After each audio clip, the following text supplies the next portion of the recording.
up, everybody? It is Mad Mocking After Dark, SFB 13. We are at episode 100, or at least mock draft 100, and we have a cast of characters, some of the best analysts in the industry, just so you can watch them mock, pick their brains. Make sure you're hitting us up in that chat when you have questions. Why did they pick somebody? Where did they pick somebody? Let's do it. Let's kick this mock off. John, you are on the clock right now. What is your thought process with 101 right now? It's super tough here, man. You know, there's so many options, but I'm going to just go with Patrick Mahomes and just call it a day. I mean, that just seems so obvious. I don't understand why you. Where is Kittle at? Or I'm Kittle. Where is Kelsey at when you're looking at the 101 in your mind? And Stacey, you're on the clock whenever you go. John, I'm sorry. Kittle, any of those tight ends are, you know, a little bit down the line here. I'm taking all quarterbacks first. My first probably 6 or 7 picks in this draft are going to be quarterbacks for me, but that's up to, you know, whoever it is what it is. So with the scoring setting, Stacey, you also went quarterback. With the scoring setting, you went ahead and took the points per carry over the inflated, I guess would be the right word, for the tight end. I did. I just wanted to go ahead and get Jalen Hurts. I like Hurts. Allen is there, but I took Allen last year in a super flex, and towards the end of the season, right, like around the later weeks, it got really cold. Like production went down a little bit, so I decided I was going to take Jalen Hurts in this one. I liked him there, and that's what I wanted to do. Yeah, we got Drew Davenport is on the clock right now. I don't see a green light on him, and not in the room. What are we doing here, Nate, with Drew? I know you're sitting at 4. I don't know if this is a fair question to ask you. What's Drew going to do? Drew's going to sit at the final table in a poker tournament right now and jump in when he can. I'm going to let him know he's on the clock. Not that it really, at the first pick, probably matters too much unless he wants to go that tight end route, which makes sense. Ryan, I have a question. Ryan McDowell, that is. When it comes to the scoring settings, how much input did you have with the tight end approach? Were you heavily involved with that whatsoever? I mean, it's always obviously Scott's decision. And I know, it's always a priority for him to at least make some small adjustments to the scoring. Even with positive feedback from year to year, he likes to switch it up, keep us on our toes, And as we were kind of coming down to the wire to make that announcement a couple weeks ago, we discussed it. And, I just offered my input that I don't know if you guys remember the year of the video game theme and the video game scoring, but that was probably my favorite just because, the scores were wild. You were seeing players with 60 and 70 and 80-point weeks and 300-point games for teams. And, more scoring is fun, just like the NFL, I think. So that was kind of really the only feedback I offered. But as far as bumping up the tight ends and really pushing Kelsey up the board, which is, that I felt like that was really the talk after the scoring was announced. That was all Scott. I can't claim much of that one.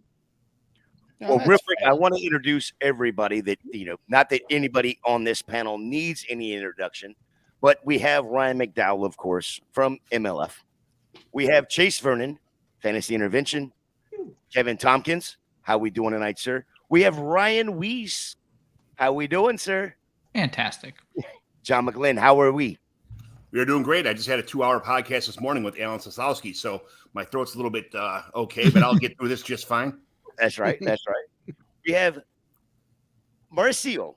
Hey, how are we, sir? I'm great. Increíble. Ready to roll on the 12th spot. Andale, baby. Andale. Let's go. Mr. Bob Harris in the house. How are you, sir? I'm fantastic. Thank you very much. Fixing to do something silly here. There you go. I love when you go silly, right? Miss Stacey Perez is in the house. How are we? I am fantastic. How are you guys doing? Good. And Mr. Nate Markin. And behind the scenes, we have. Oh, I'm sorry, Nate. I didn't give you a chance to talk. My bad. No, I don't need to talk. No, you're clever. I want to talk to Mauricio right now. He's on the clock. He's got back-to-back. a rare situation where we can have a person talk long enough that they won't give away a pick or give away something to this eclectic group of savants. Mauricio at 12 here. What's going through your head, I guess? Before the scoring system was announced, I thought the 12th spot, because of the third round reversal, was the sweet spot. I think it isn't anymore because of the no negative points there. It is really tough to decide between a QB or a running back. I think the running backs had a lot of value here, but I have learned my lesson. You just remember me what I did last year at the Kings Classic. No quarterbacks. To wait for the QB, I'm going to take here Trevor Lawrence with my first pick, and my second pick is going to be Bijan Robinson. I think he's going to rock. The volume is going to be there. The first down point here, I love it, and I'm going to take it as my running back one. Love that thought process. I love hearing the thought process as you go through it. Being on that turn there, knowing you have that third round reversal coming back to you. So I just absolutely love hearing that. I know the people out there would love hearing what the thought process is on that turn as well. So let me give you a real quick rundown of what happened in the first round. John went Patrick Mahomes. Casey went Jalen Hurts. Josh Allen to Drew. Nate went Travis Kelce. Jorge went Justin Fields. Kevin took Lamar Jackson. The Chase went with Joe Burrow. Ryan McDowell went with Justin Herbert. Ryan went with a Justin Jefferson. The other Ryan went. I say 3 Ryans in a row. Oh man! Ryan number 3 went with Christian McCaffrey with Bob Harris, and then we just heard the turn there with Trevor Lawrence and Bijan Robinson coming back around in the second round there with Mark Andrews, Cooper Kupp, Dak Prescott, Deshaun Watson. Chase, you were on the clock here at the 2-6. What is your thought process with these quarterbacks flying off the board, knowing you're not going to get another pick for basically a full round and a half as this third round reversal hits you? Yeah, I'm actually stuck between 2 different options right now. There's one running back that I absolutely love that's still on the board for this format. Spoiler alert, it's Jonathan Taylor. And then the quarterback position with Tua Tagovailoa, because I know I can end up getting most likely Jalen Waddle in the 4th round. At least that's where he's been falling. Meanwhile, I love the Week 17 matchup between the Ravens and Dolphins. Miami has a pretty sweet schedule going into the playoffs for the Scott Fish Bowl, so treating that like DFS. Essentially, you can get some pretty sweet in-game stacks, assuming that I make it there. So I'm trying to figure out exactly what direction I want to go. Kansas City and Cincinnati should be a shootout as well, so I might already have the value that I need at quarterback. I think I'm still going to go with the high-scoring games and go with Miami and Tua Tagovailoa. So you and Ryan both double tap the quarterback there. So Ryan, what's the thought process of double tapping that quarterback with this scoring setting, knowing that the tight ends out there are boosted to the extreme that they are?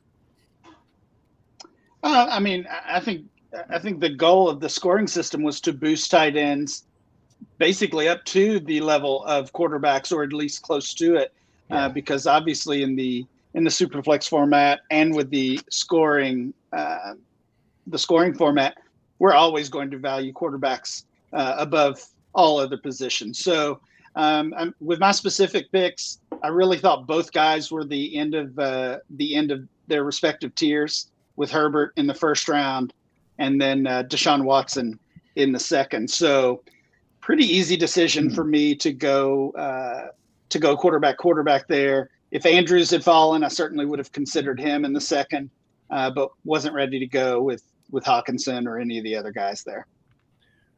So Nate, you have bypassed the quarterback position right here, like no other, being here at the 4 spot. So you're not going to see a quarterback till 3-9 if you're lucky that there's one left, the way they're flying off the board.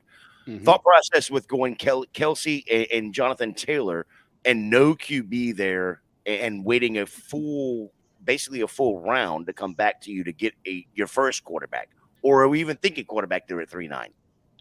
Yeah, I mean, I was thinking quarterback, but my tier with the next really 5 or 6 are all clumped together close enough that the separation in points that I have so far at tight end, that gives me a benefit, and Ryan can attest to it, greater than any other position on that you will roster.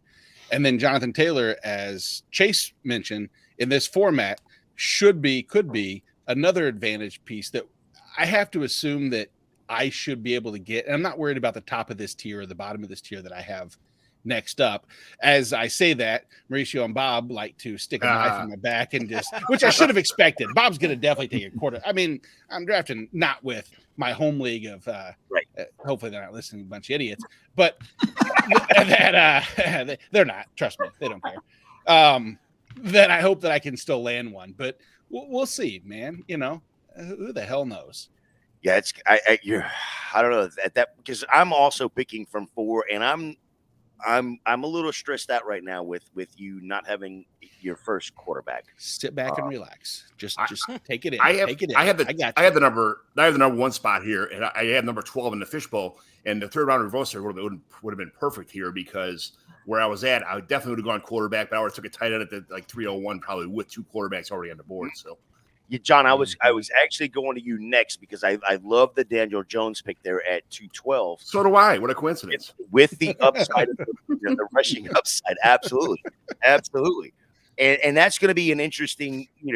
Right now we only have through the first 2 rounds at least, we'll only have 3 teams that double tap the quarterback, but third round reversal hits and we go Kirk Cousins, Geno Smith right off the bat there, Bob Harris, Geno Smith.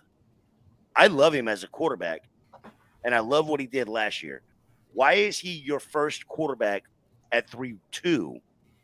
It was like there was a lot of guys. I mean, I could have gone like super high upside with the pick everyone will love, and I don't want to throw out names that haven't been picked, but I mean, right? I look, Geno Smith finished well inside the top 10. I don't see any reason for a decline. I see maybe a reason to solidify that with some of the pieces they've added there to that offense. So I'm pretty comfortable with Geno here. Probably would have taken him over Kirk Cousins, but that was kind of my consideration. It was him and Smith and Goff probably were my 3 choices. So I landed right about where I wanted. And this is kind of where I've been landing, in all the mocks I've done from 11 where I'm going to be drafting at. This has pretty much been the results. It's McCaffrey, Andrews, and a quarterback. Kevin, you are on the clock right now. What is your thought process with having Lamar Jackson at 1.6 and A.J. Brown at 2.7? Basically, A.J. Brown, super efficient offense, but it's highly consolidated between A.J. Brown, Devonta Smith, Dallas Goedert, obviously Jalen Hurts. I like them to just continue what they're doing. He's my wide receiver 4, so it's a no-brainer over guys like Diggs and Tyreek Hill, who knows with this off-field stuff might see a few games or could be nothing, but I do like A.J. Brown over Tyreek Hill. And then going into my third pick, considering 8 quarterbacks, 1 off in the first round, 4 in the second, another 3 here. And Anthony Richardson is still out there with no negative scoring. I see no downside. That was the name I was going to throw out, the obvious name. I'm going to tell you right now, Nate is so pissed off. Not pissed off. Disappointed. Just for taking Anthony Richardson. So, Nate, now you have no quarterback. Anthony Richardson. You don't need talk to someone else. There's 11 other people that haven't spoken. Right. Let's talk to Ryan Weiss. Ryan has 3 elite wide receivers right now. Let's ask I got Ryan Weiss sweating whatsoever. He's on my board. He's coming. But you have no quarterback right now. I know that. As you know what my Anthony Richardson just went off the board. You have to be gut checking yourself. No, I'm not. I'm looking. I'm gonna say that there's a zero. There's a percentage that in New York they add potentially 1, if maybe not 2 free agents. I know all the Dalvin Cook talk, and they would love to have him and DeAndre Hopkins. It's a mock draft. What if Mr. Aaron Rodgers could bring in both pieces, and Ryan shakes his head like he thought he was going to get? Come on, man. You knew that wasn't going to happen. I saw this coming. This is why I didn't go to Ryan right there. But Kevin, why though? See, I said I didn't want to invite Kevin earlier. I said I don't want to bring Kevin on. I said, why'd you ask me to bring him? I don't want to. And he ruined. So Jorge, is backstage. My question is, I wonder if Jorge would have taken Anthony Richardson there. But secondarily, I would like to hear anybody and everybody's opinion of Anthony Richardson this year, starting with Bob. Let's start with you. You mentioned Anthony Richardson's name earlier.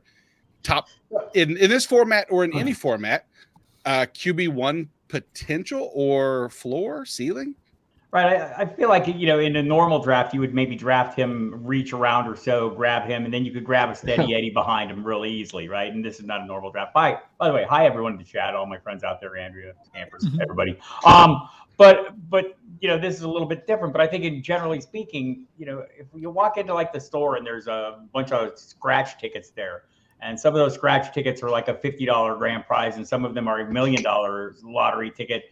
Why do you buy the $50 winner, right? Well, you buy the $1 million winner. You buy that. But in other drafts, you're going to be able to get a really good quarterback that's going to be able to carry you if or until Anthony Richardson turns into the thing I'd love for him to turn into. In this draft, you cannot. Yeah. The question I have for Ryan Weiss is I could see where you were going there, hoping Roger was coming back to you at the 410. So now are you going to push quarterback even further down the road with these three wide receiver ones that you currently have? Yeah. The scoring is very top heavy. As we all know, it boosts Kelsey way up, but it boosts these wide receivers, Jefferson, Chase, Kupp, probably still Devontae Adams if they can get their quarterback situation ahead of themselves. But I like Garrett Wilson as well. It boosts the top very high. So I'm going to take the points where I can get them this early on. But obviously you can't ignore quarterback forever. The issue was with my theory here. I knew what I was going to do. I just did a mock draft from this spot yesterday with you guys.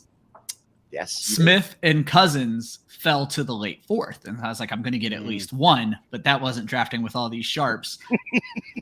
And I'll be honest, Chase put the idea in my head where he's going to look for a Miami stack. I was like, well, why the hell not?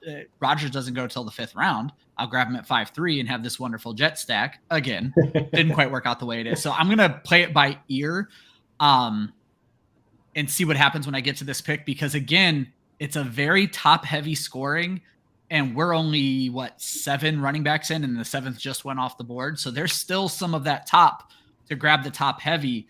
And you got to get the points where they're going to come. Why take one crap quarterback when I can wait 2 rounds and probably get another crap quarterback if, the wide receivers keep falling or even the top running backs. So I do real quick. I want to do this for Jorge. I know he's backstage real quick. I'm going to switch up my picture that I have. He's getting grandma with the middle finger after taking Jalen Waddle. After I just got done talking about Jalen Waddle. You literally said you were going to take him in the 4th round. I'm like, well, he's not getting back to you in the 4th round after you say that. I knew that was coming. But And that snap's brought to you by Trophy Smack. Get all of your Walmart art at trophysmack.com. Promo code FRAMES for 10% off. Or I shouldn't say that shit. That's not fair. No, you're good. You're good. Run with it. Make sure it's your podcast there, brother. I can't promise 10% off. I think on Wall Smack. Oh, I thought you actually had the code. You just you do have the code. You guys have the code. I gave you a code for 10% off on Wall Smack. Yeah, you guys got a code. That's correct, Nate. You are correct.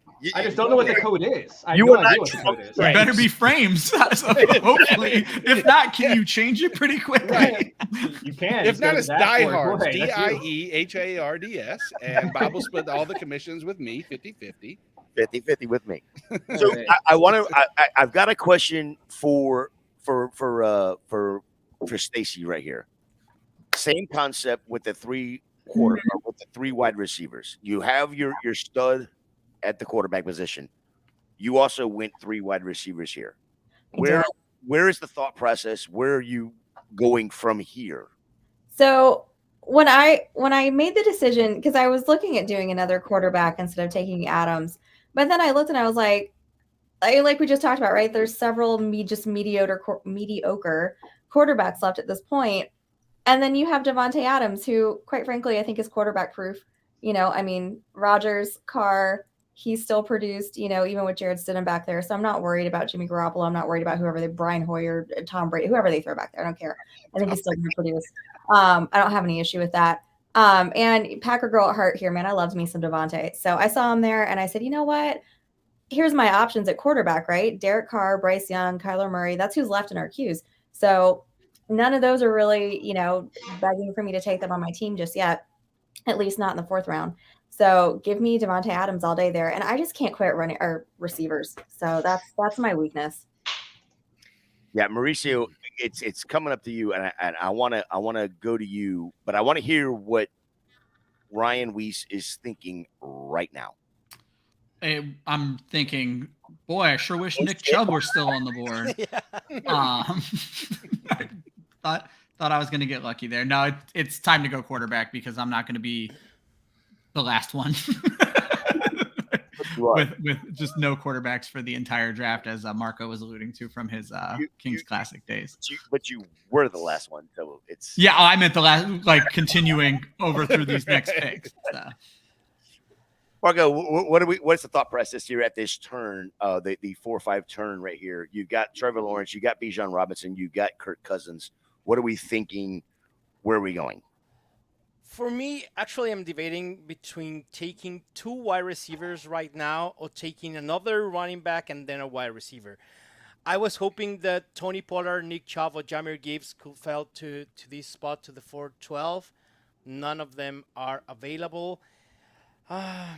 Travis Etienne could be sneaky, but I'm thinking that Tanguy Bigsby is going to be involved in that offense.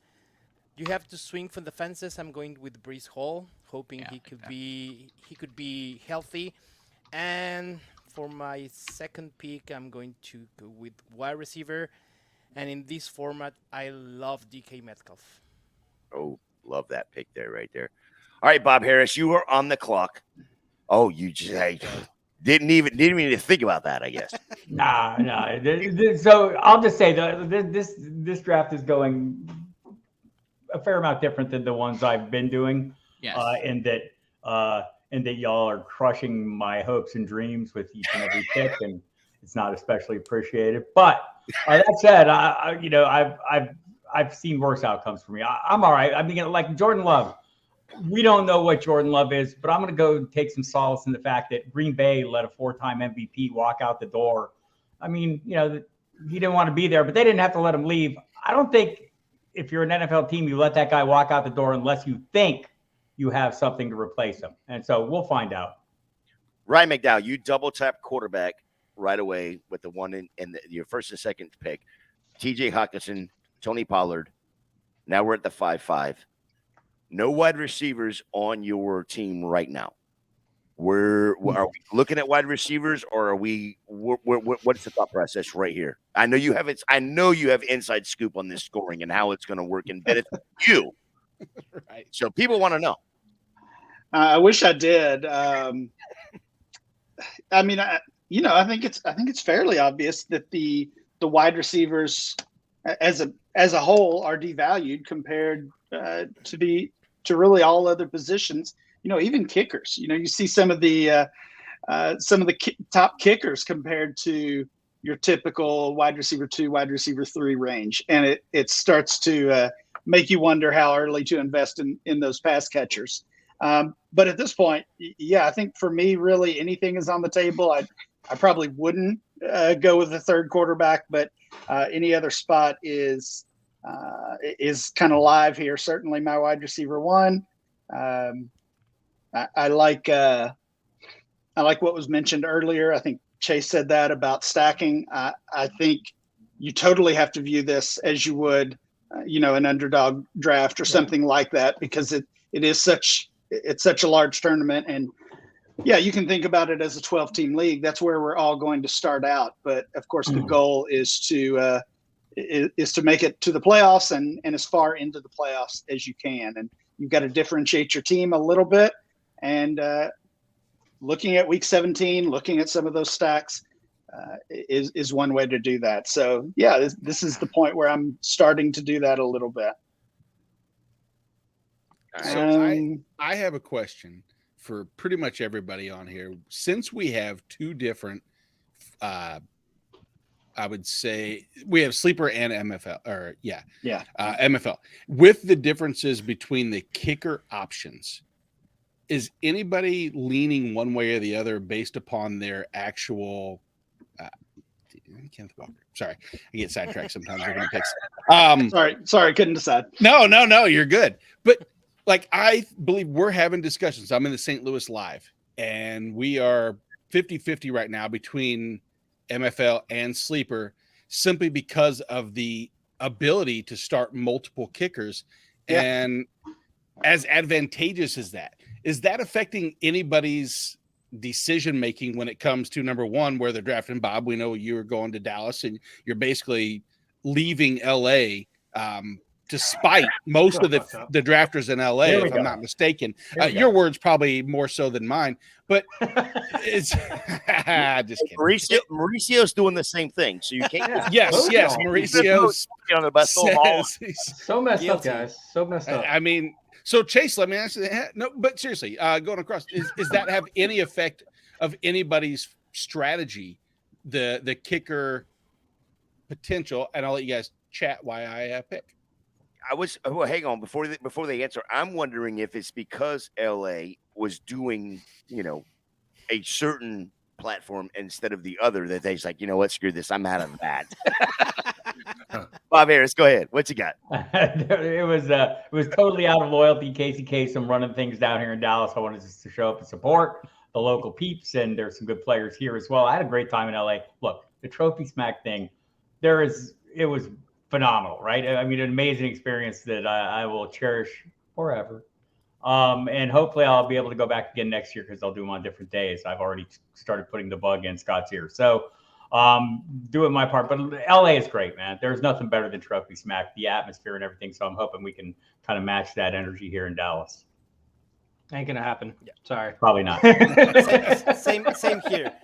Like, I loved Los Angeles live draft last year in Trophy Smack, but the minute that Scott Fish hint that I could organize a live draft in Mexico City, I was like, I don't care if I have to miss LA.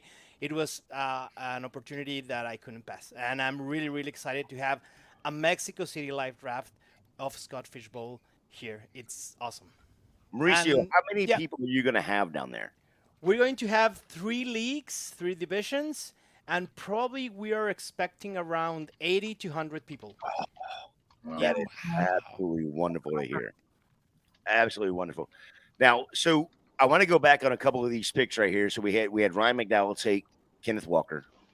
We had Chase take T. Higgins. Chase, are you not worried about him being the number 3 in that offense? Who's number 2? I mean, you have perfect. Yeah, I mean, no, he's going to be the number 2 in that offense. And, up against Kansas City, we expect to be a high-scoring game in Week 17. That's what I'm playing for. The championship, because nobody remembers who got 15th place last year, right? They only remember first place. So, no, T. Higgins should be a valuable asset, for pretty much anybody looking for a wide receiver 2. And when I have CeeDee Lamb as the wide receiver 1, who I have predicted to lead the league in first down receptions, he'll probably break 90 this year, which essentially will give you, about 5 or so extra points per game, almost a touchdown extra per game. I think that that's a pretty lethal combo. And then Josh Jacobs, who had 90 first down receptions last year, first down rushing attempts last year. We're just playing into the scoring at this point. Yeah, I wish Drew was on here, because I want to ask a question about Calvin Ridley going there in the 10th. So I wish Drew was here. Well, here, you want to have an answer? I'll tell you the answer. I just got a text message from Drew that said, and I quote, "I was taking Cooper, you dick," smiley face. Hey, now we know the answer. So Stacy, stacking anything else? Behind the scenes info, in case anybody's wondering. Listen, ironically, I was wanting to ask the question. You got the answer before I could even ask the question. This is how we do it, baby. That's how you do it. That is called good teamwork. Stacey, you turned around and stacked Dallas Goedert right there with boy, and you are on the clock again. So I want you to tell me the stacking right there. How do you feel about that? And then what's your thought process going here at 6-2? So I feel great stacking that. I know as far as my correlation goes, it's a little bit wonky right here right now, but don't worry guys, I'm going to get it together here in a little bit. But so that's why I went ahead and went with Goddard there. I need to go ahead and get tight end anyway, get a different color on my roster. So I mean, looking at who's available, right? Why not take Goddard, one of the elite guys, to go with my quarterback? I was going to take Mixon, John. So thank you for sniping me there. Well, thanks for copying my stacking idea because I went Jones and Waller, you cheater. I wanted the potential all suspension team here. Come on. I was like, going to go Camaro later on. You know, so I guess I can't get Mixon now, but that's okay. Because you know, Kamara's still there. I he's still there. Yeah. He's still there. I still got some time. He's in the queue. Believe Yeah, he's in the queue. Don't worry about it. A little too early for him now, just a smidge. So I'm going to actually do a nice little Miami Baltimore here. I'm going to take Dobbins. Love it, John. So I was going to you next. You know, for the viewers that are out there, they see it, but the you know, later on down the road when the podcast listener, they didn't know you had Waller and stacked him with Jones, but you also do not have a wide receiver at this point. You've got Mahomes, Jones, Barkley, basically triple stacking with the Giants, with Ramondre Stevenson, Joe Mixon, and Darren Waller there. What do we do? What are we going to do at wide receiver here, man? Wide receiver is, you know, big points for wide receivers with their first downs, all that. What's the thought process? It's the easiest position to fill, and these are three workhorse running backs that are going to get receptions out of the backfield, plus tons of carries. I can't pass that up. And with Waller's probably my number 4 tight end this year. You know, that what I think anyway for redraft. So to stack him with Jones, I think I got pretty lucky for the double points in that situation. Barkley, he's going to sign. He's going to get tons of work, tons of receptions. Ramondre is going to get all the work, all the receptions. Joe Mixon's going to get all the work, all the receptions. I took best available here. Believe me, as much as I love Chris Godwin and DJ Moore and all the other guys that are out there, I don't really feel comfortable with Pitts. I don't like the offense that much. I don't, even though he's probably going to get 1,000 yards, I'm not sure what he's going to do. So I think Waller and Barkley are the only 2 players on that Giants team that are going to get receptions. Other than that, they got 17 slot receivers that are just going to do nothing but run around the field. So I couldn't pass those guys up. I'm pretty happy with this team right now, and I'm, receivers, I could fill them in a heartbeat later. I don't disagree with you at all, because I'm going to go to Kevin right here. So Kevin, don't pick yet. With the 0.25 per carry with the running back bonus, I do love that. So Kevin, you right now have 0 running backs. You have AJ Brown and Smith, both of them from the Eagles. Double stacking, or basically stacking on top of each other, or as they would say, eating each other's points. What do you think about, why did you do it, number one, and why are we not with a quarter or with a running back at this point? For the second one, I'm just staying on brand. Natural hater of the running back position.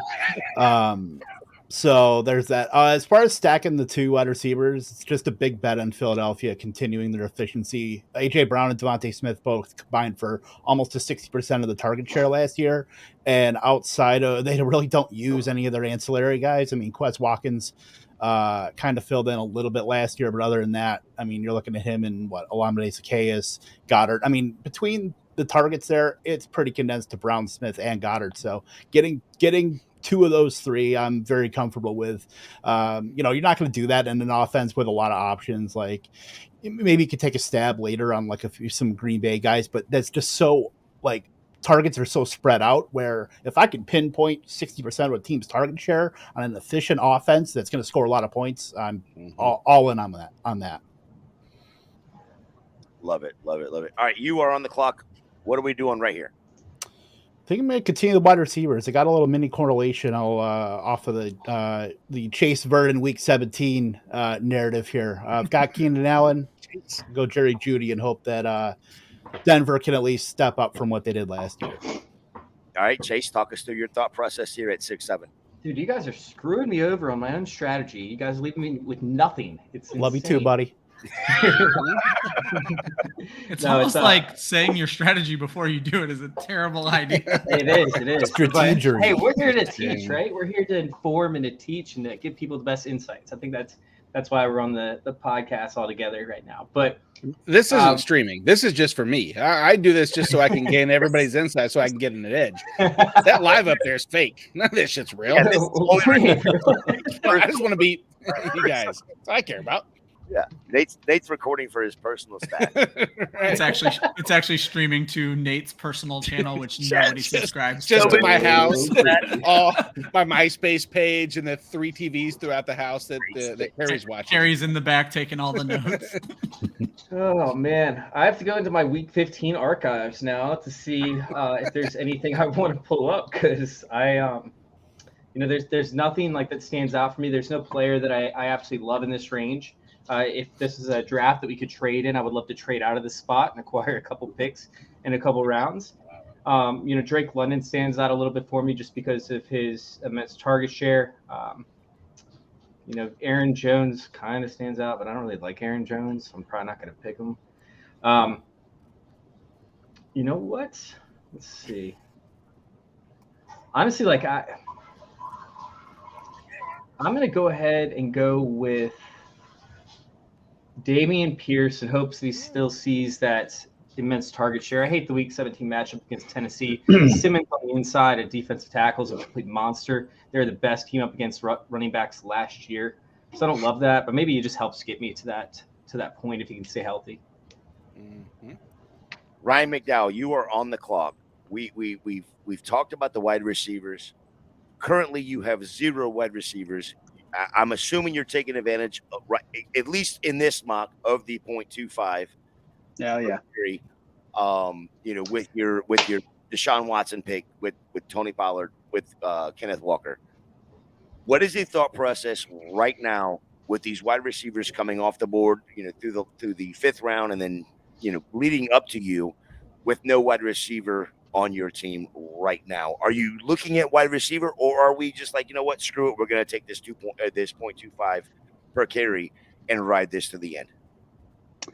Yeah, certainly considering wide receiver here, you have to be, but kind of piggybacking on what Chase said, I think we've seen a clear drop off. Debo certainly would have been a target if he had fallen a few more picks, but you look back and 2 of the past 7 or 8 picks have been receivers. So I think we've seen a teardrop already in those in that position. So even though that's an obvious need, I don't want to force it.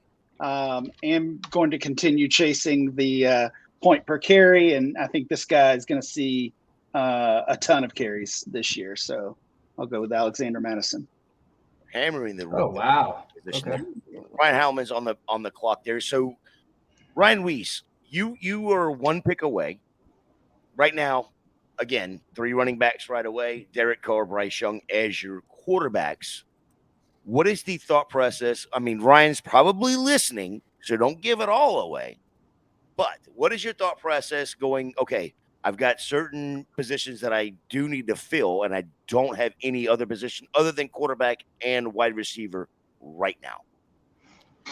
I'm looking for whatever decent running backs are left at this point. They're the wide receiver. The most interesting wide receiver is the guy who's been sitting on the board for a while. It's DeAndre Hopkins, but we're all just I think we're all just playing chicken with him to see who's going to take him and where he's going to end up. There's 2 tight ends I'm interested in, but because of where I am, and I know Bob already has a tight end, I can continue to play games with that for a little bit. So it's really about taking, I love Aaron Jones, and that's who I'm going to take here. But there are 2 running backs that in my projections actually code out higher than him, but I want to wait and see where they fall and kind of see what happens there. If Bob takes Cam Akers right there, I'm surprised because you brought up that Bob has a tight end already, but with this premium, Mauricio does not. And so, Mauricio, what are we thinking right here at this turn, 2 back-to-back picks? First of all, I have to thank Kevin and Bob for taking Aaron Jones and Cam Akers. I was considered them, extremely considered them. My process is I need another running back. I want my flex spots to be running back heavy. I can do a stack here. I don't want to force it, but the tight end premium obviously offers an upside. So I'm going to pair Trevor Lawrence with Evan Engram. and my next pick. Yep, good pick. There is a drop in wide receiver position. I have probably 5 or 6 wide receivers in the same range, and I know that they are not coming back to me. So I'm going to take advantage. Like when you're here in the turn, you have to consider which wide receivers or players you are going to have on the return. So I'm going to have that. I'm going to with Chris Godwin. I love the Chris Godwin pick right there. Bob, before you pick, hang on one second. I said this to Chase last night. I love Chris Godwin. Somebody in that offense has got to step up. Yeah. Chris Godwin for Baker Mayfield playing between the numbers is going to be perfect. Outside of the numbers, Baker Mayfield is absolutely horrible when it comes down to it. Chris Godwin plays where Baker Mayfield fits. Yeah. At least in my opinion. Do you see a world where Chris Godwin had 145 targets last year? Do you think he's going to have closer to 100 this year because of lack of production, lack of passing? There may be a lack of passing, so it may be closer to 100. But I think the actual, when it comes down to like the touchdowns, when it comes down to the first downs, when it comes down to the actual scoring for fantasy, it will matter more. If that makes sense, you're right. So it will actually be he'll be more efficient in fantasy. Listen, I love Chris Godwin. So everything you're saying is awesome. That's great. I got him in like every league I'm in. So I'm the biggest Chris Godwin fan in the world. So I love that pick. I'm just jealous he didn't get back to me. I thought there was a possibility, but there's no way. What concerns me more for the Tampa offense is Mike Evans. That's the one that concerns me. I know he's still on the board. I'm sorry I bring it up, but I'm not drafting, so I can bring up players that aren't drafted because it's not so hot there. So I have a question, Bob, since you're on the clock right now. This year is the first year, if I'm not mistaken, and maybe before I was involved in Scott Fishbowl, that we have median scoring within this. And does the median scoring change? Last year was in too? Yeah. Was it really? Yes. Holy shit. No wonder I didn't win the damn thing. That's why you lost. Good God. I made the playoffs and didn't even know the rules. Good. So, I tell you what, that's good drafting. I was just going to say, I just want to interrupt that I have done more podcasts with Nate than probably anyone I've done outside of Club Fantasy. And one of the first things Nate and I always talk about are know your league settings. And this motherfucker didn't even know we were playing the median last year. Nope. Not even. I'm kind of embarrassed, actually. I'm really glad I did it in front of you 11 people that I admire. And, there's nobody worse. No better time to do it than now. But so it doesn't change your draft at all. Great question, Nate. Thanks, Bob. Good answer. And we can go on to the next one. What is the thought process right here at the 7-2 spot right here with what you have as your team with Christian McCaffrey, Mark Andrews, Geno Smith, Jahmyr Gibbs? I'm going to take another tight end. It's just a question of who, and maybe take the same situation that the same approach I mentioned with Anthony Richardson. Why take the easy pick? Maybe just go with something a little more exotic. I'm going to go ahead and take Chigo Okonkwo here. And, son of a bitch! I knew that was going to get the panel riled up. If you look at the chat, Mr. Scamper is totally correct. If you're on the turn or near the turn, you have to reach around at least. Right. Now, I am advocating for the 8th round reversal, but I'm not sure anyone's going to grant me that. So that being the case, I went ahead and staked my claim. Bob, that's the second time you brought up reach rounds, and I'm starting to get a little bit antsy right now. Okay, it is knocking after dark. Move me over a spot. Yes, we are mad, so we are mocking at the dark. Pat Firemuth is a really good consolation prize for not getting Chico Okonkwo. Absolutely is. That I mean, it was a tough call, and very tough call to make that move. I'll admit. Ryan, what's the thought process right here? You're muted. Didn't know I was up. Let's see. Perfect. This is exactly why I put no timer on this box. So that when somebody was like, "Oh shit, I'm on this." Okay, I got to get back to this podcast. No, I was okay. So I was busy looking to see if our guy in the chat, Jamie, was in SFB. I saw that he was not in SFB, so now he is. So Jamie, welcome. Can we just put Jamie in SFB on Mocking After Dark tonight? Just happened. Just happened. Wow. Let's Baby go. Rogue. Welcome Making to- dreams happen here. Nice. Let's go. Let's Hey, go. That's what Jamie, it's all about. there's median scoring this year, in case you didn't know, by the way. You might want to pay He attention knew, to that. he knew there was that there. Way to stay up on that, Nate. Appreciate it. Ryan McDowell. Okay, thought process. You went Christian Watson right there. What's the thought? Obviously shooting for some upside Right. with Watson.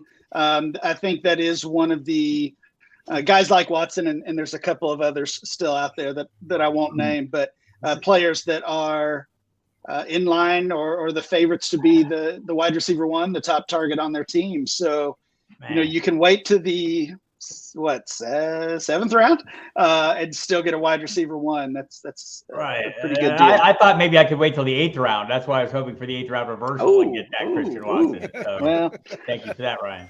Yeah, so I was actually listening, or actually I was on a pod with somebody the other night, and they were talking about like Jerry Jeudy. They were talking about wide receiver. God dang it, I can't even think of his name. Anyway, with the scoring settings, they're pushing the wide receivers down the board, so you're able to get these elite wide receivers in that 3rd, 4th, 5th round. At this point, with the way the scoring is set up, Chase, do you believe that is true? I mean, you've gone, you're pretty rainbowed right now with the 2 quarterbacks, 2 wide receivers, 2 running backs. So 3 running backs. Three running backs. Okay, you took wide receiver 1 from last year that you and I agreed with. Yeah, so I ended up going with DeAndre Swift there at the running back position, just as the flex option essentially. Plus week 17, they got, I think, the Cardinals. So that should be a pretty easy team to run on throughout the game. It should be pretty run heavy. I think that having A.J. Brown and Smith could end up hurting you to an extent, because there's no way that they're going to throw 100 times up against Arizona. We might see 20 dropbacks that entire game. So I was going to wait. I was actually going to go a different direction and then try to get what's his name, Penny, out there a little bit later, because Penny's probably going to be the workhorse back in terms of like running the ball for week 17. But we don't know if Penny's going to be healthy. We don't know if Swift's going to be healthy either, to be honest. But I'm going to go ahead and go with the more dynamic running back, who I like a little bit more in Swift, and take that shot in hopes that he'll be the primary running back for week 17. Nate Markham, you were on the clock. Mm-hmm. What are we doing? Yeah, I don't really know. Draft. That's the easy answer. No, I know exactly what I'm doing. I wanted to, for dramatic effect, I wanted to pause because Yeah, that's right. Yeah, exactly. But I needed obviously I needed number 2 receiver, and if I'm looking at my top 4 or 5, everybody's got their little bit of warts. DeAndre Hopkins doesn't have a team, which is a decent sized wart. DJ Moore, no one knows exactly what Justin Fields is going to be. Michael Pittman has, Anthony Richardson, which is a concern. JSN's mixed into a triumvirate of wide receivers. I do love some others, but I'm going to go with, I think the landing spot, regardless of where he goes, he should be able to be a chain mover as well as what he's always been.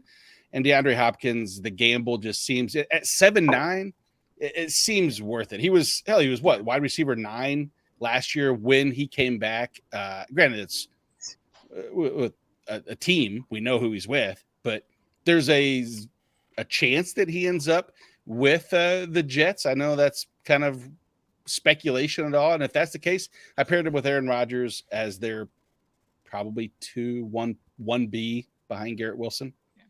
So Nate, how does that work with the median scoring? It benefits. He's above average. He's above average wide receiver. So all you need is to be average.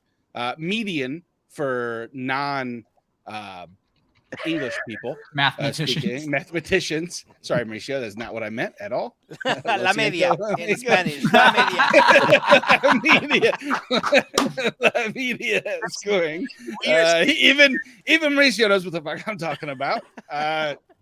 It's a great showing for Fantasy and Frames, everybody, tonight. Yeah. Nate Markham on Twitter if you guys need any more dynamite information, by the way. Stacey, we're Yeah. sitting here at 7-11. You've got this pick. Mhm. You've got a pick coming right back to you at 8-2. Right now, you have Jalen Hurts, Mhm. Tyreek Hill, Amon-Ra St. Brown, Devontae Adams, Dallas Goedert, J.K. Dobbins. Yep. Talk us through this process. I know John is right behind you with 2 more picks. Yes. I don't want you to give up too much information to John, but I do want to hear what your thought process is right here and maybe leading to your 8-2. Don't tell them; they'll use it against you. Don't tell them; they'll use it against you. Say it. Say it. So, I'm telling you right now, just don't do it. So number 3, so team 3 just absolutely sniped my Connor pick here. Not because I love James Conner, but I paired him up to go with that Philly week 17. I guess you're just kind of hoping that he's still healthy by week 17. But beyond that, really, there's nobody else in Arizona to give the ball to. Maybe Keontae Ingram, but so I like James Conner. If you get, when I typically go heavier receiver first, he's one of the guys that I'll kind of snatch a little bit later. But there's another guy that I like to do that with too, and he is still on the board. So we're just going to pivot and grab that guy right now. That would be Isaiah Pacheco. Thank goodness. Yeah. Good team. Good team. So John, talk us through your process here with these 2 picks, and then Stacey, as soon as John picks these 2, and let's hear what you got with 8-2. My John, process. what you're gonna do. I heard everybody talking about, DJ Moore and how he's not going to, that's fine. He's going to get 30% of 200 targets or 200 passes they have in Chicago, but I'll take the 30% There's nobody else to throw to on that team. So DJ Moore is going to get So the tons and 8th round reversal wouldn't have even helped. Thanks. No. Bob, you're out of luck there with the 8th round reversal. Another guy that I think who I do not like in person as a player, but I like him as a fantasy asset because he's the only game in town. It was between Connor and Rashad White at this position right now. So I was going to leave Rashad White anyway, but Connor was really, really tempting. So I'm going to take Rashad White here, even though I probably do need another receiver. I just like that Rashad White, even though he's not a between the tackles guy, he's going to get probably 80 receptions this year. And I like that he's going to get tons of carries plus tons of receptions. And that's all the rest of my running backs in my team are kind of based around that philosophy. So there we go. Bro, it's like you never even heard of Chase Edmonds. Come on. No respect for Chase Edmonds. No respect. Not at all. None. How many games do they play in MetLife this year? Where are we going right here with 8-2? So I had a couple ideas on what I wanted to do here, and I think I'm going to go back receiver and just kind of then be done for a little bit, unless somebody really intriguing still stays on the board by the time it gets back to me. I'm going to draft one of my faves, Brandon Ayuk. I have a plan with this for later. That's all I'm going to say. Hint. Oh. I have a plan. Sam Howell? Yes, exactly. Sam Howell. Yes, exactly. Sam Howell's who I want. Everybody write that down. Make sure you take him from me. Sam Howell. You plugged it right out of my brain. Kevin, I want to go to you next. We got Drew's on the clock right now. You got Nate and Jorge right in front of you. Currently, you have 5 wide receivers, 2 quarterbacks, no running backs. What is the thought process that you're going through right now? Are you just gonna? Are you gonna hammer late maybes when it comes to the running back, or what's the thought process there? Yeah, there's so many running backs that you can find late that are going to work their way into carries. So I'm not super worried about taking a lot of the higher end running backs. A guy like ETN, if he had fell to me, probably was going to take him. If a guy slips to me where I believe, we've valued him and he gets to me, I'm going to take him. But just nothing really has fallen to me where it's like I have to snap pick him. But I'm totally fine, MacGyvering a running back room here. I have Lamar Jackson and Anthony. That's like what? That's 1.5 running backs right there. Yeah, say you have running backs already. Me too. All right, so I want to do something that we've done on every show on Fantasy and Frames. I'm going to go around the frames. I'm going to start with Bob Harris since you've got a minute or so before you're going to be picking, and we'll just go Bob Harris, Ryan, and then we'll come around the room. Best pick off the board through the first 7 rounds and why? Of everybody? Yes. I want to be nice to these people. Yeah, what No, this is not a nice time. Let's go. I'm not answering. I want to say Derrick Henry in round 4. Nate got him. Okay. I'm cutting Bob off because we can't give Nate any credit at all. Well, I believe it was an accident. I believe he misfired and he meant to take somebody else because clearly Derrick Henry was destined for my squad at some point. No, I think that's a great pick. People are, for some reason, forget that he's Derrick Henry or are forgetting that this year. And especially in this format, I think he's a great play. Ryan McDowell, who was your favorite pick outside of yourself, of course? Who was just the favorite pick of the first 7 rounds at this point? I'm gonna go with Stacy's Goddard pick.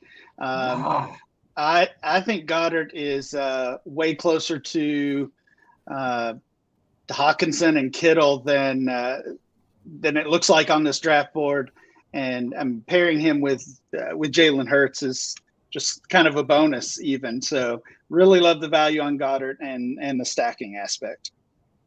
Yeah, I do like that. Chase, you were on the clock, so I'm going to skip over you. I will come right back to you after you make your pick. Kevin, who's your favorite from the first 7 rounds? I am a noted ageist, so I will say Drew Davenport taking Kyle Pitts at 6'3", especially with this uptick in tight end scoring. Look, he has it's the construct of the offense is really why Kyle Pitts disappointed last year. But we're talking about a 21-year-old that had 1,000 yards in his rookie season. If they get any sort of bump in their passing production with Desmond Ridder or Taylor Heineke, then Kyle Pitts is going to get back over that stratosphere. To get him at 6'3" is awesome. That's an insane value, in my opinion. All right, so Chase, favorite pick, first 7 rounds. Ryan McDowell stole mine. It's Goddard. He had 40 first down receptions last year in just 12 games, which is massive. He had 55 total receptions. He should have been taken a lot earlier. But not only does he fall, he falls to the person who has, of course, Hurts, the quarterback.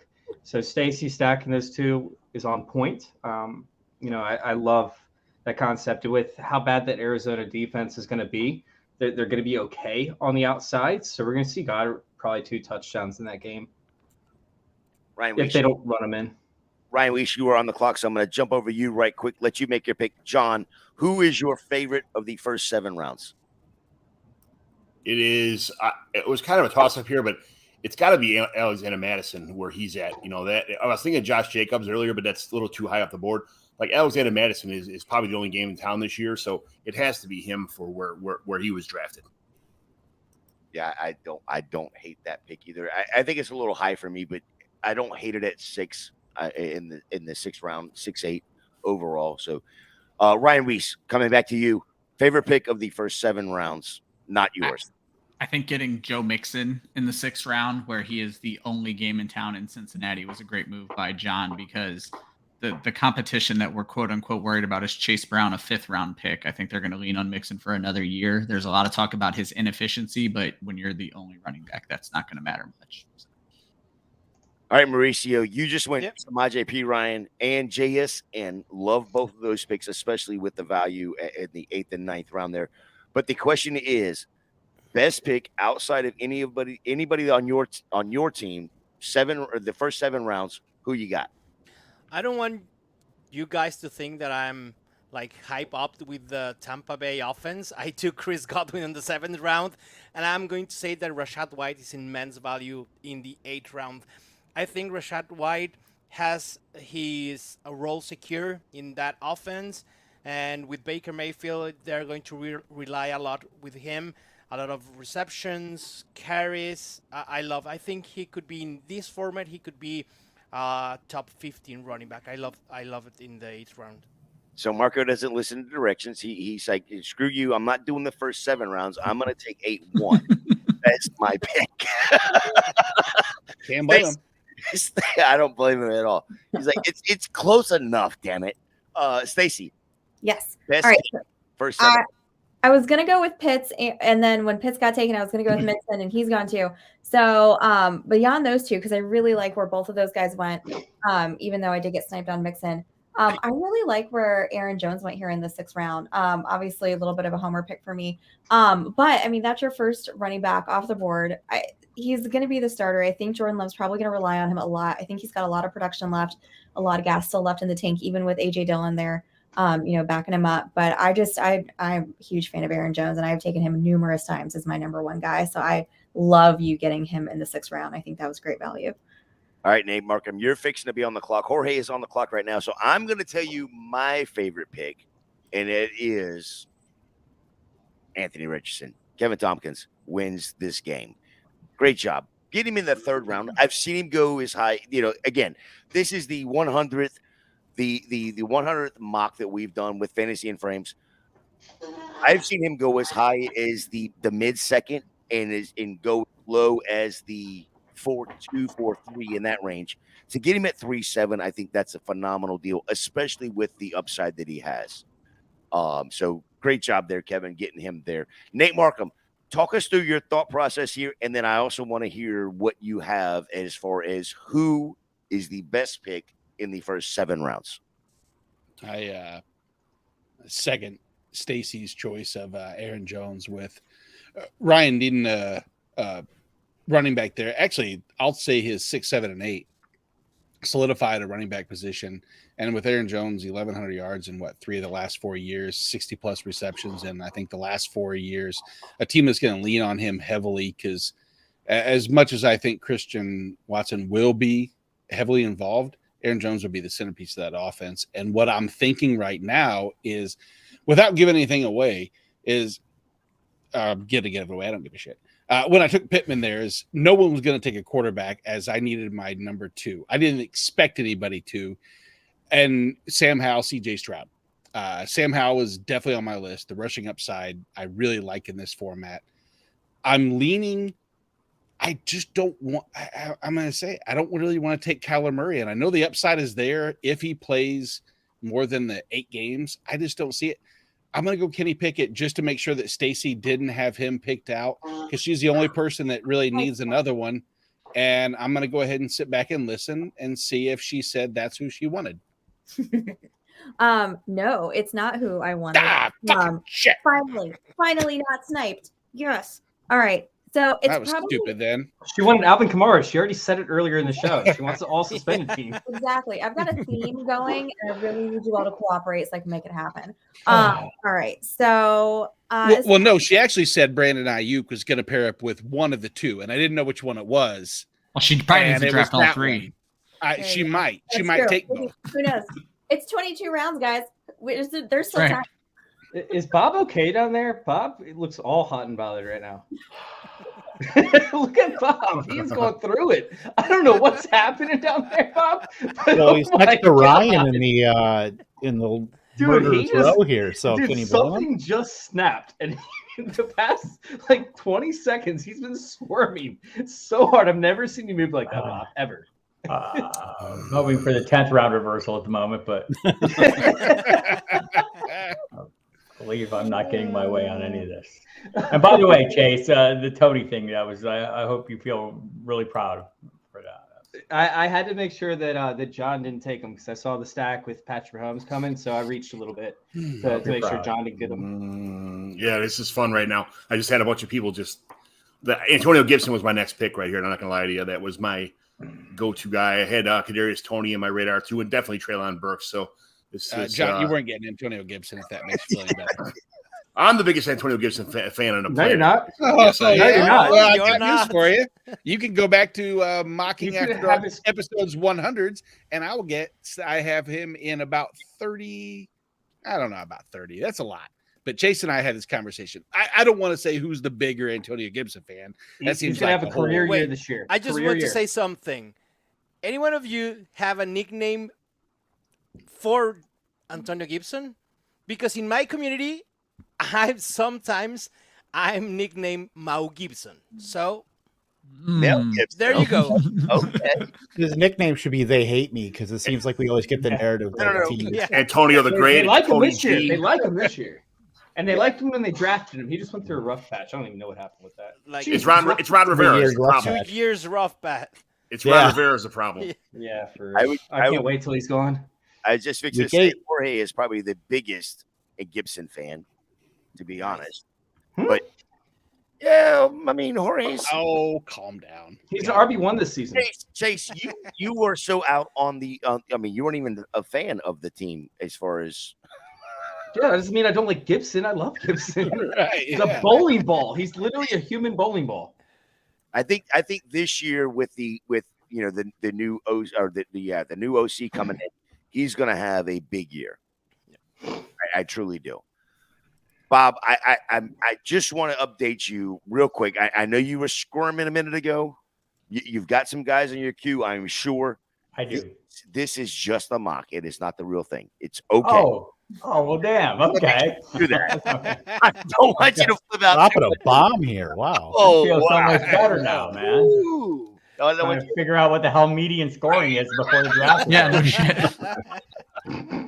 Media. It's media scoring. Yeah. Media. Right, Mauricio? Right. Thank you. And that's probably why. Yeah. That's probably why Nate I didn't. didn't. I don't care if it's a mock. I hate that pick. What would you say is why I didn't do what? What happened? Jordan Addison. That was I was teeing up. Sniped. Yeah. I did. Yeah, a little bit. Yeah.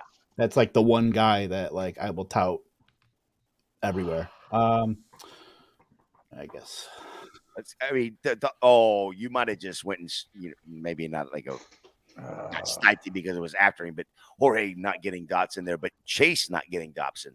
No, I'm cool with that. Well, Jorge could have taken Dotson. I'm not all that great. He chose with it. Addison.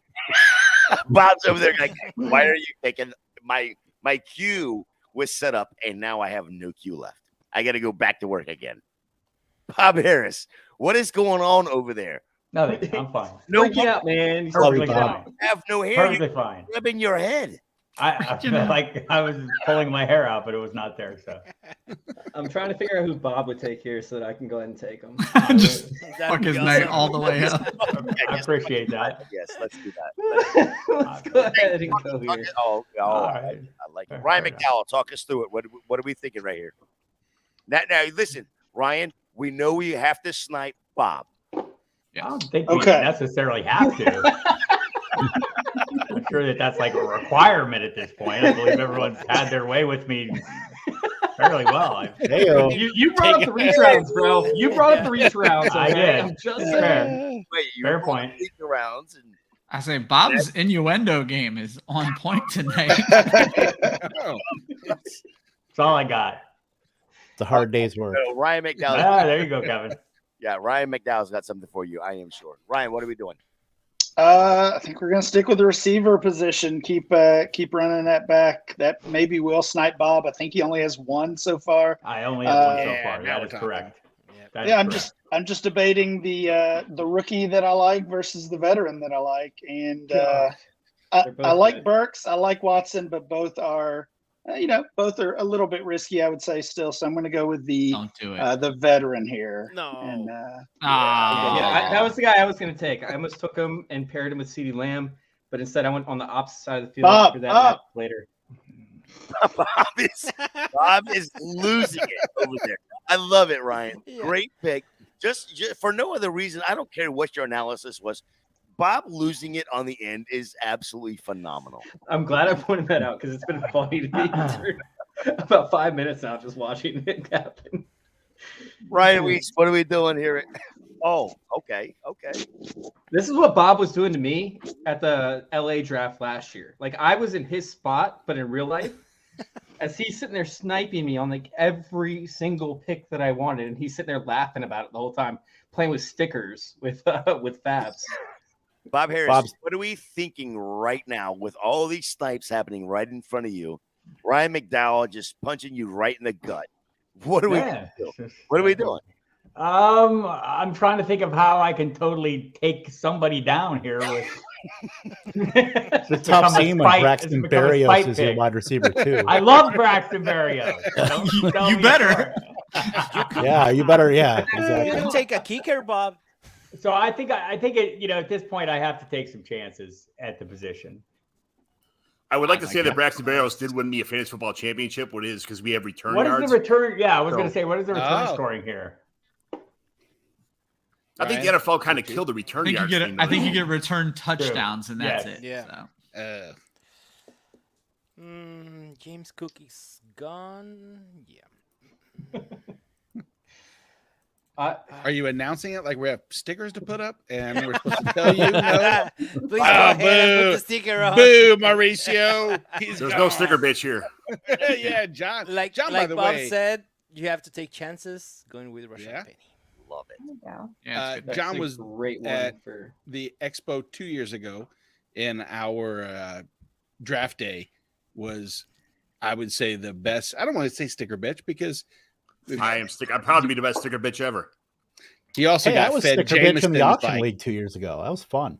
Yeah, I got like 15 free Ed Jameson's. Jameson's. I gave him at least one or two, and my team sucks so bad. I should have not done that at all. Oh man, I waited. I did the Mauricio approach and said I don't need quarterbacks in the Superflex league. I'll outthink you, dummies. I didn't. There was a lot of good dudes at that table you guys drafted at, man. It was a table of really nice dudes, man. It was so much fun to be the sticker bitch for that table. And now I'm at a table in the King's Classic with Mauricio and a bunch of bad dudes. I don't like them all. So we are getting into the 11th round now, basically the end of the starters of what we're going to be putting in for our starting lineups. At what point, I'm going to send this to Ryan McDowell because being the co-author of all scoring and everything Scott Fishbowl, say that 100% joking, Ryan. I don't mean that. Please do not take that to Scott because he will come fire everybody, including Ryan. That's right. Ryan, at what point are you looking at, as much as the points for kickers this year matter, at least on paper, they look like they matter a little bit more. Yeah. At what point, what round are you looking at that first kicker that you're going to be reaching for? That's going to be, really in some ways, that's going to be one of the storylines of the drafts. And I really do think, we do all these mock drafts. You guys have done 100 now. I hate to say it because it's been a fun process tonight and leading up over these past few weeks. You can throw ADP out the window because especially when it comes to the kicker position, I think it's going to be very league specific. And when I say league, of course, I mean that group of 12. You're going to see probably some kickers go off in the 4th, 5th, 6th round. And obviously, I think many leagues will wait until much later, kind of more of what you might see in a typical league. But once we get that starting lineup filled out around this point in the draft, what are we, around 11 here?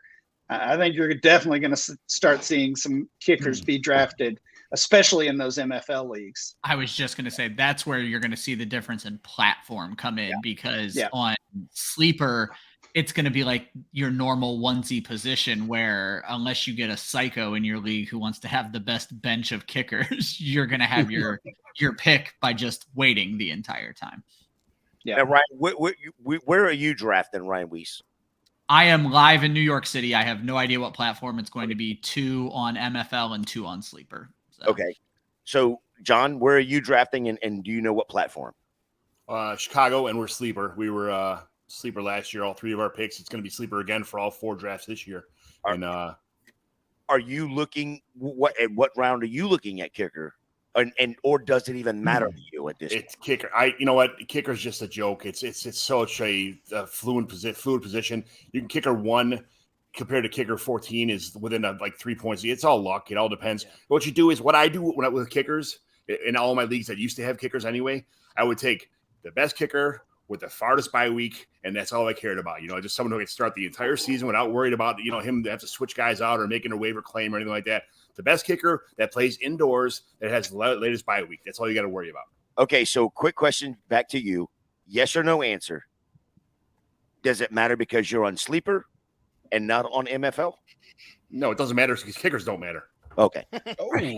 Mauricio, what platform are y'all doing down there in Mexico City? All 3 are going to be in a Sleeper.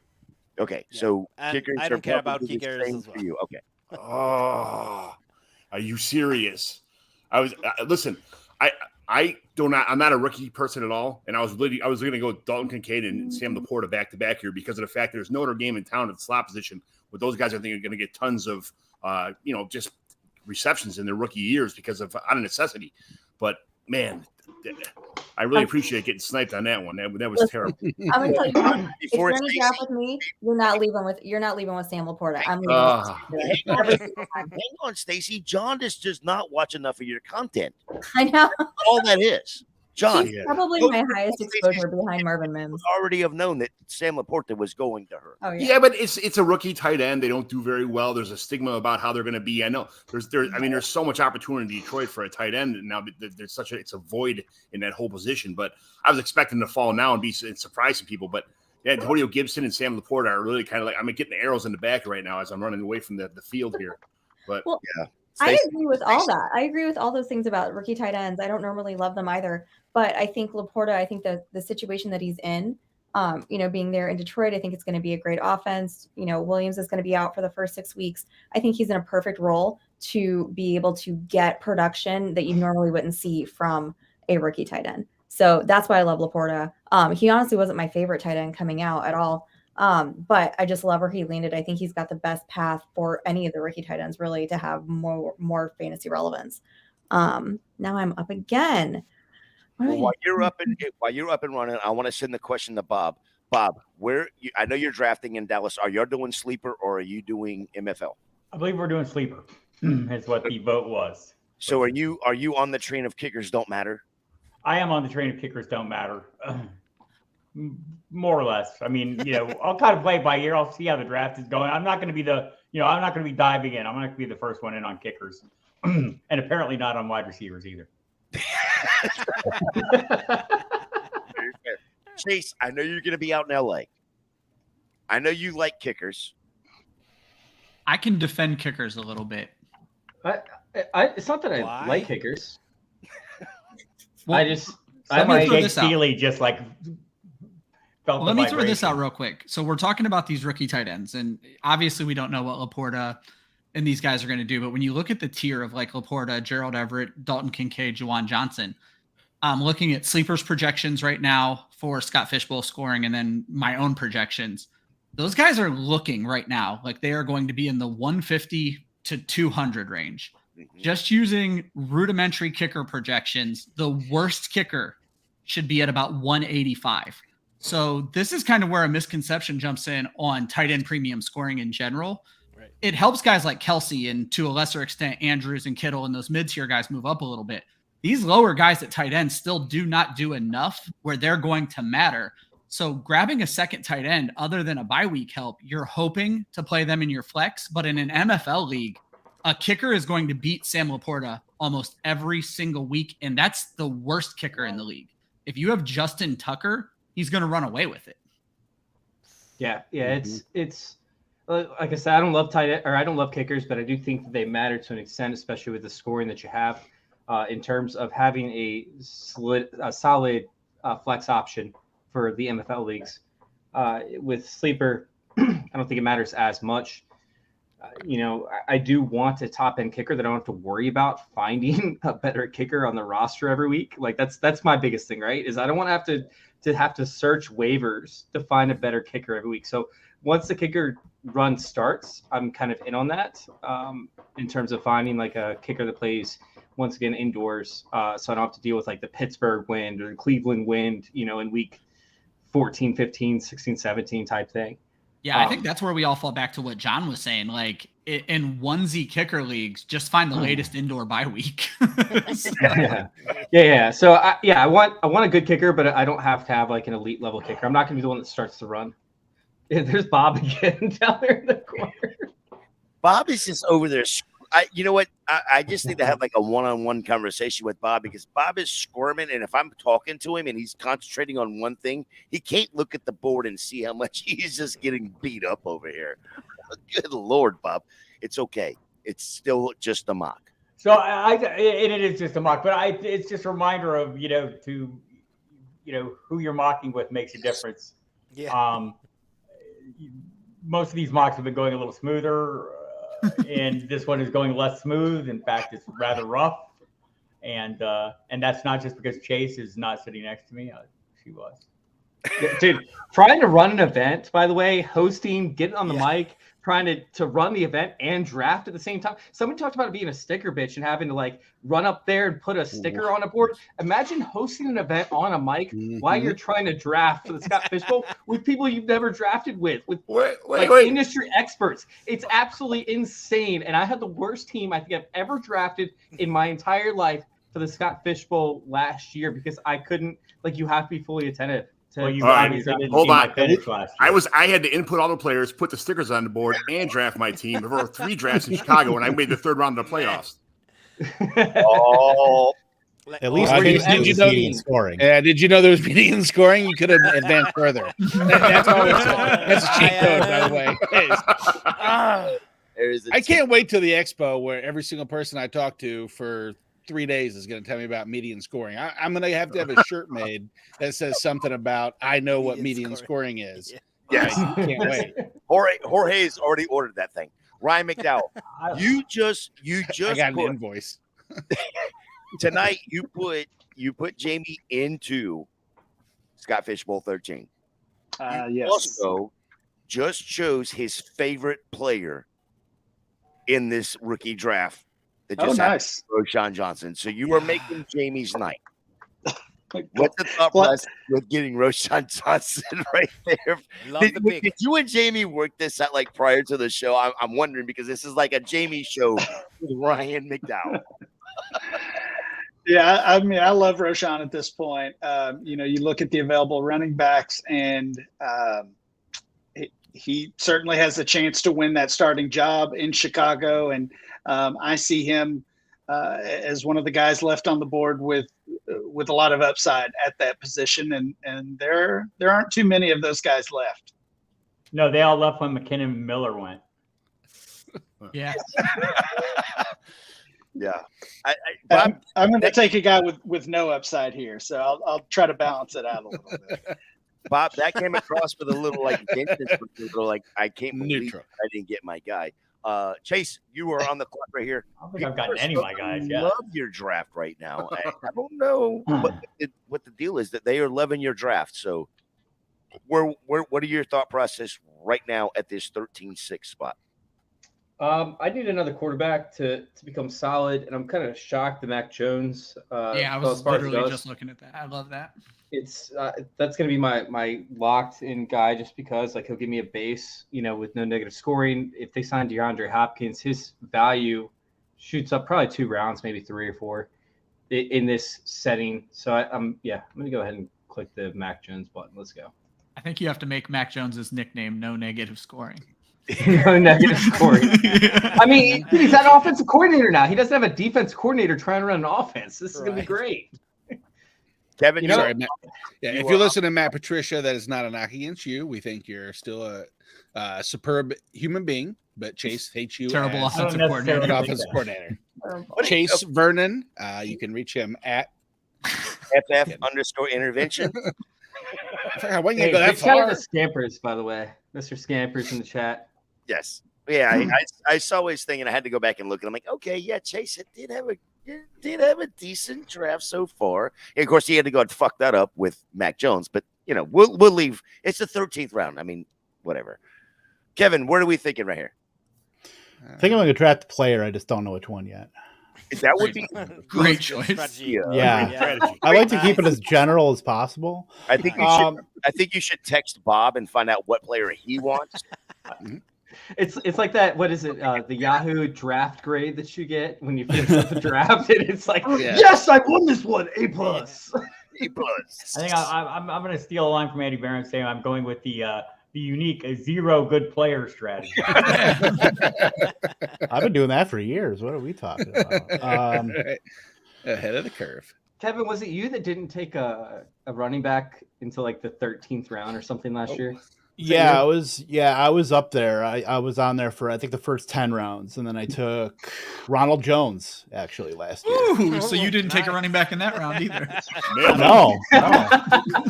We skip that. I suddenly feel a lot better about myself. Zero running back. Thank you. It was fun watching Scott Fisher's reactions to that, but the better reaction from Scott Fisher, the best reaction I should say, was when Scott Fish put out a notice to whoever drafted, who was it? Barkley, right? Oh, Matt Barkley at the 101. Yeah, Matt Barkley. And it was Shane Manila, one of my co-hosts, who does it. Like, he did it for charity, but Scott was like, "This is not."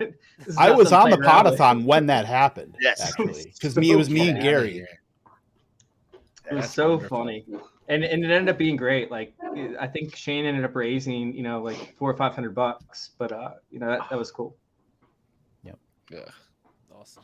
Josh Hudson from Club Fantasy did something similar with Young Wei Koo the first year of kickers, and Scott chewed his ass, but it was for charity too.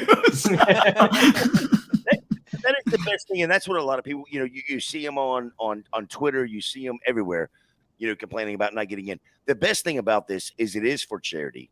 This is all about fun. This is a bunch of analysts. This is a bunch of celebrities. This is a bunch of just normal people getting together, doing the right thing for the kids, and I that's what I do it for. I enjoy it just for the camaraderie, being able to chit chat, meet some folks, and then it's all about the kids. So where does self-loathing come in on that scale? More people should just get their chest waxed, like I did. I raised $3,500 in 30 minutes to get my chest waxed. More people should do that. Yes, that was phenomenal. That was terrible, dude. I had a sweater on pretty much. Well, yeah, you're a fucking Sasquatch. None of it. I think I'm actually 6 hairs. It was so bad, dude. It hurt so bad. Yeah. I am definitely bringing that up at 7 p.m. on July 8th. I am definitely bringing No. Oh, yes, I was talking to John Bosch about it. He said you shouldn't even bring it up. And I'm like, yeah, you're probably right. Yeah, but you don't. But he didn't say that to me, so I'll do it. So I'll bring it up on how beautiful that was. So that will be nice and smooth all over again. John, you are on the clock here at 13:12. With it, we know. Yeah, I had Jalen Warren and Jerome Ford back to back. That was my 2 picks. Thanks again for sniping me. I appreciate it. Oh, Stacy has been in your hip pocket all night. Killing me all night long, killing me. I'm in your brain. Yeah. Ugh. So I mean, I got to take one of the last starting quarterbacks that are still out there. So I'll take Baker as my next pick. I could be here for a while. So yes, he is. Shut your mouth. I'm a Tampa fan, so I'm like, is he really going to be the quarterback or not? I don't know. He is. It ain't going to be Kyle Trask. Trask is available. He's still there. Yeah, get out of here. No, Take him, Stacy. I am not that bold. You can get the backup in San Francisco and Tampa. I know. We'll see. Yeah. Oof. No, thank you. All right. I'm gonna do me some Tyler Boyd. Me some of that Week 17 Kansas City Cincinnati matchup. No, don't no. I think Trent McDuffie's in the slot now. He's shutting down Tyler Boyd all day. I think Bob said it best where he talked about how different this mock has been from others. I've only done the one other one with you guys, but just looking at the starting quarterbacks, Baker Mayfield went in the 17th round and Sam Howell went in the 10th round of the last mock I was in. So I'm wondering, once we get into a little bit more diversified drafts, if we're going to see some of this quarterback value fall a little bit, or because I don't. I think this. I was going to say it's normally the other way around. Yeah. Exactly. I think this is what you're going to see. Well, we saw a massive gap from the 6th round to like the 9th round, right? Like I was sitting there waiting because I was going to take Kyler Murray to pair, and I was like, dude, nobody's pulling the trigger on quarterbacks, and then it went on a quick quarterback run, and I was like, well, Kyler will make it back to me, and he didn't make it back to me. So I don't think we'll see that big of a gap in the midsection, or we'll see some quarterbacks filtered in, but I think that the latest quarterback taken will probably be right around here. That's an interesting question, the Kittle or Goddard. I honestly think that Goddard is going to have a better season than Kittle this year, so that's a good question. They're pretty close to each other, but I'm leaning Goddard this year by not tons, but quite a bit. Yeah. So John, let me put this up for anybody real quick. I'm sorry, since I'm on clock, and I had wanted to take Jeff Wilson or Raheem Mostert. Yep. Mm-hmm. Since Drew, who I'll text and send him are you not hate mail? Like middle fingers. I want to hear what everybody has as far as an opinion between the two, because if you land Wilson, if they Wilson, okay, I'm right there too, and I hate that I fucking should have taken him ahead of. I mean, Odell. between It's going to be Mostert and A-Chain A-Chain, season. It's Well, A-Chain season. And I was so A-Chain pissed that Ryan stole him from me a pick before that because I thought he'd make it back Okay. to me. It's A-Chain season the whole season, right? Dalvin He's a better Cook's gonna version. go Dalvin and crush Cook's all season. your hopes. and He's your not Dalvin going Cook's there. season. He's going Tampa Bay, all right? Dalvin He's well, going when you're somewhere looking at else. those running backs, though, Mostert It's gonna and suck when A-Chain he- are it's gonna their suck when skill he sets are signs there. duplicative. It's So going to suck when he Wilson signs is there, but- pretty insulated. That's such an underrated backfield in Miami. Everybody's like, "Oh, they need somebody there. They need somebody there." It's so underrated. Jeff Wilson is a stud. I wish that we just talked about this earlier today on my podcast. Like Jeff Wilson is so underrated. I wish that he finally got a fair shot somewhere and didn't get hurt. No, this is on the Andrew Cooper bingo card, by the way, because he says this is seemingly every single podcast that we do. Where's If Coop you at? throw, I'll text him right now. If you No, he throw was a supposed to be bomb- on here, by the way. Yeah. Where's he at? I'll text Yeah. him right now. But if you Yeah. throw a bomb to Tyreek Hill and it's pass interference, and Miami has the ball on the 1 yard line, who's getting that touchdown? It's not A-Chain, more than likely. If you yeah, get a okay. ball at the 1 yard line, more than likely it's Jeff Wilson. As well. Oh, It ain't Tua. No, No, not at all. definitely not Tua. Yeah, Well, he's not real allowed to quick, run. You know what? I want to There you remind guys everybody, go. if you have been here for this hour and a half that we have gone on, please hit that like, hit that subscribe button. Do not leave this room without doing that. Bob Harris, with the news that Tua, with the slapping of the wrist, chasing people down, whatever. Or, I'm sorry, I said Tua. With Tyreek slapping people's wrist, does that scare you from going after them? Especially in a draft like this where you have to get that volume? Well, so in a draft like this, it's not the real draft. So, I mean, we just don't have the information. You go with the information you have at the time, right? And so, I think we tend to overplay our fears, and I'll point to wide receivers last year that we weren't drafting because we had perceived to be bad quarterback situations. Hello, DK Metcalf. Hello, Tyler Lockett. Hello, Amari Cooper. This year, maybe Terry McLaurin. I mean, we blow up these negative situations. I mean, look where, Joe Mixon, there's a little uncertainty there as well. I mean, we tend to blow these things up. We go with the information we have at the moment. That's what all you can do. I think, it's a little bit of a gamble with a player with history. And so I might be there. Look, there's enough guys in that range that I feel really comfortable with that I can probably swerve around Tyreek Hill and feel like I'll be okay. See, that's where we need Drew actually on the pod, Mr. Lawyer, tell us exactly what we need to do with Well, Tyreek. We have a lawyer on the pod, Nate. hang on. If Oh, you shit, I did not mean as terrible. I apologize. You know what? I'm gonna go ahead and if you do the did not normal good thing. if you did not I see, have no Sam Alex skepticism. hey, kick him out. He's out. If you He's not out. He's just blinking his face, so he's not noticed. My volume's still on, fuckers. Got him. if you didn't see Drew's tweet, there is a lot more to the story than. Oh, hey Nate, how you doing? Yes. I missed it. Yeah, so Drew, there's more to the story. Evidently, he chased somebody down or whatever. Needless to say, there's history, and it could be more than what we think it is, or what has been at least reported at this point. I know we're talking about somebody that was drafted way earlier, but the Miami backfield brought that up in my mind. So it was like, Braxton Berrios time. does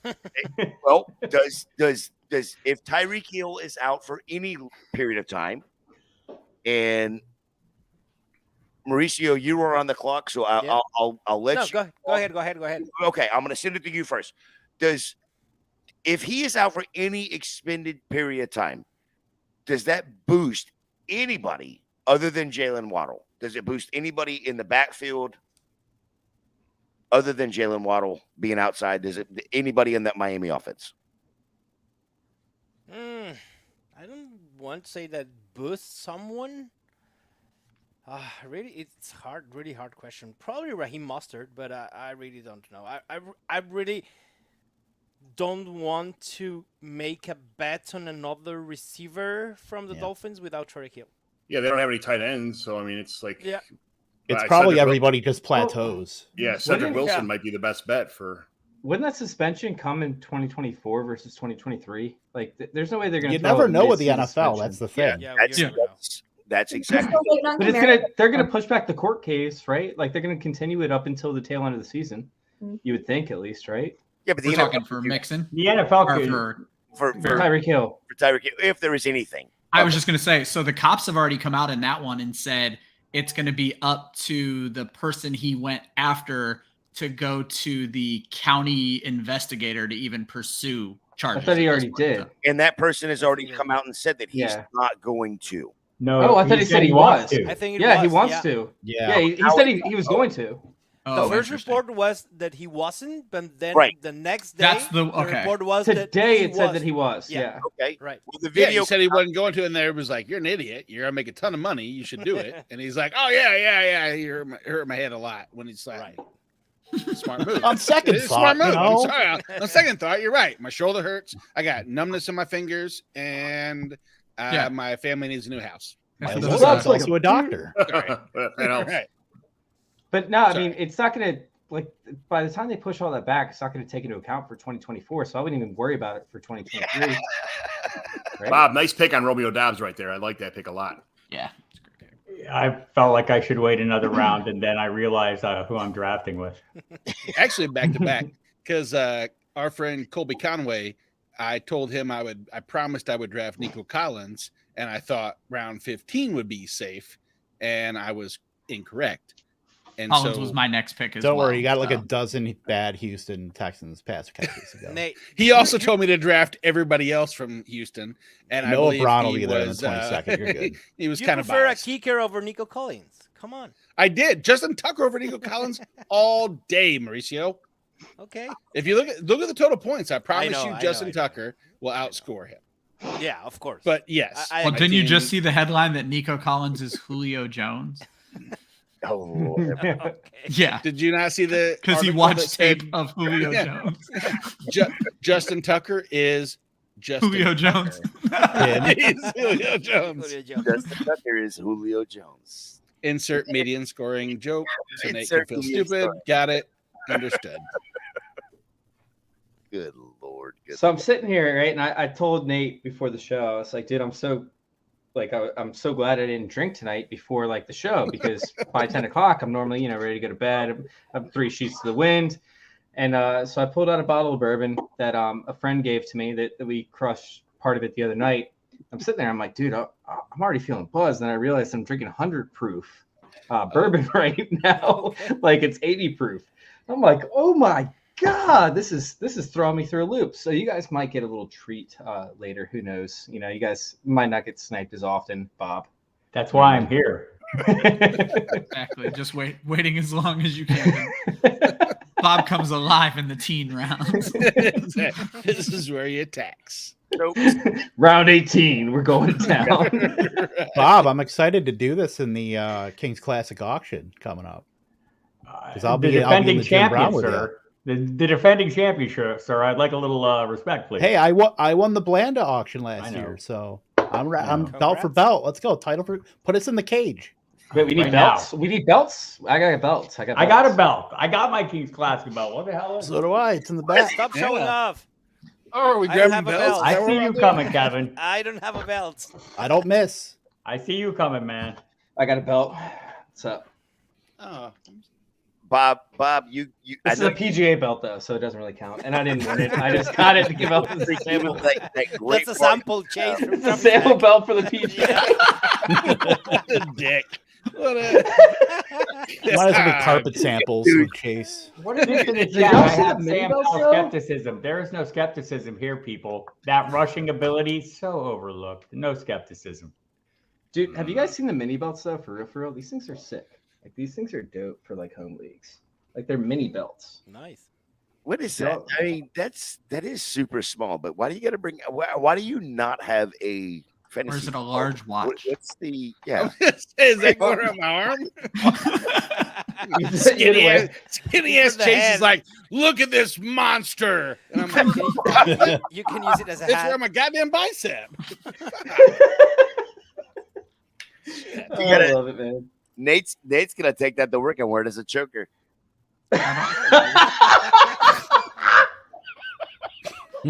I don't know if anybody watches or has watched Brooklyn Nine-Nine, but I just can't get over Oh. calling it a cummerbund. Top show. If you haven't watched Brooklyn Nine-Nine, stop what you're doing right now. Yeah. Don't What kind of do work that. are you This, doing where of you wear course. this as a choker to work? I sell cards. Never Nate's know. Nate Shit goes said it. down. We're like, yep, you can have one of these. You can have one of these. Oh, it's $19.99. How fat you think my neck I is? like- Is it really I that like- big? I like Jamie's comment that he wants to buy the 3-year-old a belt, but he hasn't won anything. You can't just coddle these kids. Yeah, exactly. Yeah. Or shit. You could win the what used to be the Fantasy and Frames tournament championship, like you and I did, Ryan, Yeah. and no one else. I'd say now that it's canceled, we're pretty much it. That's what it's just Yeah. been postponed. There's a Mount Rushmore, and it's me, you, and somebody who I forget. Doesn't matter. Exactly. It's my face twice. Hey, Markham, you were fixing to be on the clock in the 16th round. You have your kicker. You are fully I'm stocked set. Yeah, with your set. roster. Control. Where are we going? What are you trying to do with this bench? Trying to figure out how to snipe Bob, and I'm thinking he went. I think you've wide got that receiver dialed 3 in. No worries times. there, man. Easy, right? That's So with big player, and Bob's going to be like, God damn it! but he has a good, as you said earlier, rainbow assortment of teams. So then I moved down to find out who else can I make upset. And honestly, it's the 16th round. If there's anybody that gets sniped at this point, is it really called there. sniping? There I is mean, one it's player only on my sniping. radar Mildly right now. inconvenience. It's only It's- yeah, sniping it's if like, you pick somebody ahead of ADP that like somebody else was planning on picking also ahead of ADP. That's only sniping. Like you don't snipe somebody Correct. like Yeah. if it's somebody that's in line or in queue to get picked, right? It's only if it's like a round ahead and you're picking them and somebody else is planning on also reaching for them. Exactly. Has If to I'm be like, reached. oh, I'll take Harrison Butker right here, and it's like, fuck, he was my first kicker chosen. So Yeah. instead, I'll switch to Daniel Carlson. Not Yeah, exactly no, a sniper. no. So I'll pivot. Stacey, you went Elijah Mitchell, Yep. Warren, Tyler Boyd, Mm-hmm. Evan McPherson, and then you might have got the best tight end in all of the NFL. That's so gross. Oh, I hate it. I hate that I took Taysom Hill. I hate feeding into that because I really can't stand him. But it's my third one. And I mean, just the absolute nonsense, right? I mean, I don't think that we used him as much as he could be used. Like, I don't know what else you want to do with this man. Like, he literally plays every position anyway already. So if they plan on using him even more than he's been used in the past, you know what? I guess I'll get over it. So just sign me up. I love the thought process here. And Chase is on the board, but Ryan McDowell, you are next. And you are currently sitting there with 3 tight end ones, or at least tight end ones on their team. Could possibly all 3 be, I mean, because, well, it's tight end, so it could all be tight end ones. I mean, I love the Dawson Knox pick there in 15. In the 15th round, I love the Trey McBride and their Mike Gesicki picks back to back. Those are both underrated tight ends this year, I think. Yeah, absolutely. Especially if Zach Ertz ends up getting traded. But if Dawson Knox, if nothing else, Dawson Knox is going to catch the 6-7 touchdowns this year. He's going to get the 10-15 first downs. Ryan, what are we thinking here? As Chase is on the clock, what are we thinking? Going forward, how are we going to build this bench out? Yeah, I mean, at this point, you kind of lose track or not lose track, but don't worry so much about specific positions. Just kind of looking for upside, looking for those guys that could potentially find their way into your lineup if things go right. And as far as the tight ends, yeah, I think the hate on Knox has gone too far. The concern about Knox has gone too far. I mean, the issue with him, I think, is going to be the same as it always has been, trying to decide which weeks to start him. Which weeks is he going to catch those 1 or 2 touchdowns? Because if he's not doing that, he's probably not going to help too much. So that's why he fell this far. I was between Knox and Trey McBride. So once again, Chase and I were on the same page. I think I'm just going to be a homer at this point. I'm here in Kentucky and a big Wildcat fan, so I'm going to take Wandale here. Oh my goodness! I almost took Wandale instead of that. Mooney. I swear to God, it was between those two. My question with Wandale, I looked at him earlier, but when's he going to be back? Because he tore his knee pretty late in the season. last year. Yeah. I think he's a pup guy for sure. So again, that's why he falls this far. I think he's going to be like 10 months out from that tear, though, by the time the season starts. So you should be okay. 10 months. There was week 11 or so, week 12. Yeah, I guess. I think 10 months if you, Yeah, it's about 10 months. Yeah, you're Wow. looking at late October. So he Kevin, missed Kevin, the I first have a question. maybe. So with Fournette, and I think that we all kind of saw him sitting there. What landing spot do we expect Fournette to actually? I mean, is there a ceiling and a floor play for landing spots, or is it just? I mean, why not? Right? He's gonna sign somewhere. Like these running backs between Cook and Hunt, and they have to see that the market is not keen on getting these running backs in so quickly. Like he's gonna get signed. He's gonna play this year. Leonard Fournette does two things really well: is that he is big and lumbering and can run, and he can catch passes. Eats and complains. Also, yeah. Sorry, four things. But in the 16th round, like, why not? If he signed to the team tomorrow, he's probably going to be a 10th rounder. Mr. Scampers, that answer is a big fat negative. There is no IR spots in Scott Fishbowl. Ryan, correct me if I am wrong. There are no IR spots in Scott Fishbowl. That is correct. Yeah. So, Bob Harris, I don't know if you saw it. And if you didn't, you will have to watch the replay. But Ryan McDowell just made Chase absolutely flip out in his chair. But no, it was both back to back. It was Isaiah Likely and Kenny Gainwell, which both I thought would follow me, no problem. They're both my queue. And then, but like I saw Isaiah Likely go off, and I'm sitting there like, damn it! And then he picked Kenny Gainwell, and that's that was very stressful. It was very traumatic. I can't wait now. Welcome to my world. That's why I wanted Bob Harris to look at that. I got to take a guy then. Like I got to reach. But I think that is something that a lot of people do not realize. Oh, Tyquan Thornton, my guy. We are going Thanks, to Kevin. have to That's reach nice. to go get our. I like that. Love it. Stacy, you were fixing to come up on the clock here. I am. Please, Drew is right in front of you. He's probably going to snipe you. I know the guy at the top of my queue that I'm looking at for you. He's sitting there. Are you looking at taking another wide receiver by chance? What are you thinking? Yes. Yeah, I am actually looking at taking another wide receiver. So I'm looking to see what my options are at this point. Well, Drew's not on here, so you can talk us through it. So let's talk through it. Just don't give out too much information for John. I know. Yeah, I'm expecting this pick to be somebody I want right now. Yeah. What do you want? Who do you want? Who do you want? I want Puka Nacua.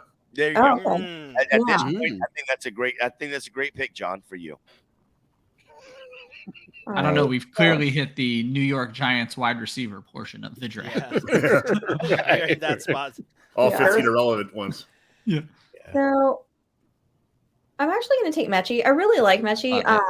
I love that pick. I think, he's going to have a great year coming back this year, from missing last year with him having cancer. But I think he's going to end up being CJ Stroud's best friend, right? Besides, obviously, I know that they've been, living it up over in Houston. But I'm really excited about him. I think he's going to be just, I know Nico Collins is there, but I really like Mechie. Right. Did we not get the Julio Jones memo? Come on, people. Come on. You watched Julio Jones tape. Yeah. So did I.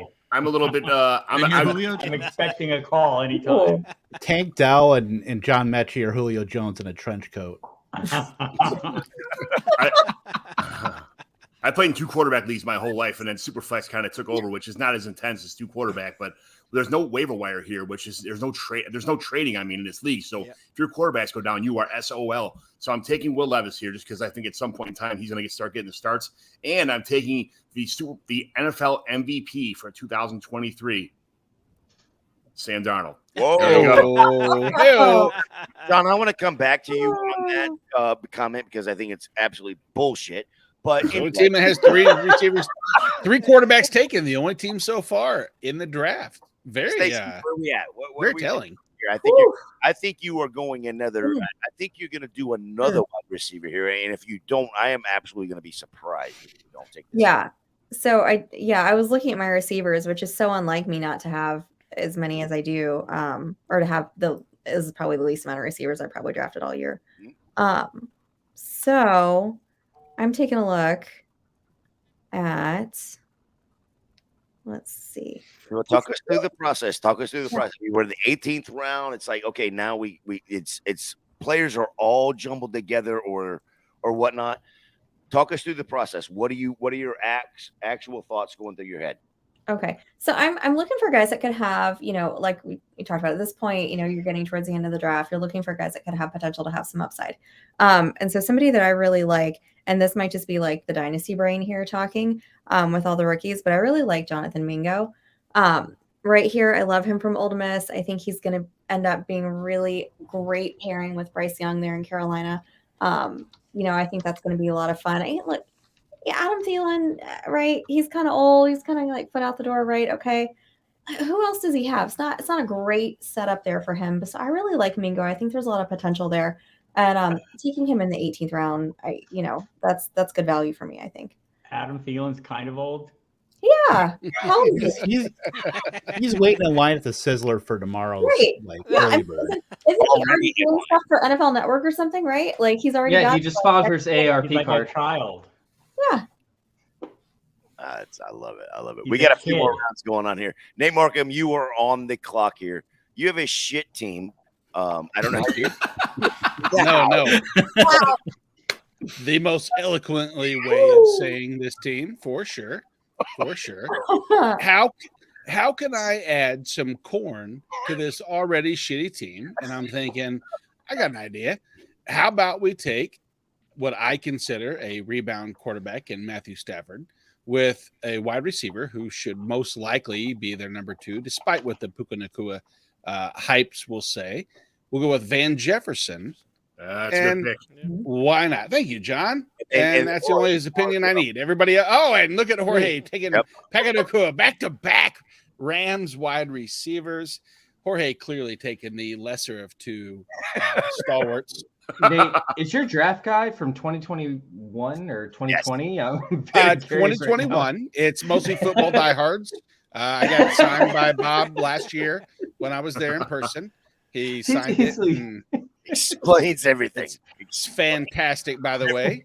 He tapped it in the 2021 website. You signed it. Epstein's mother. I was like, yes, don't you worry, Nate. Your team will finish median-wise 8th. And I was like, awesome. 16-team league. And I said it was a 12-team league. Kevin, Ty Chandler right there. I love the pick. Yeah. With Dalvin Cook not being there, Madison, we've not seen him be a workhorse. Ty Chandler is going to be somebody that should be on the radar, especially this late in rounds, right? Yeah, go ahead and get the RB3 for Minnesota.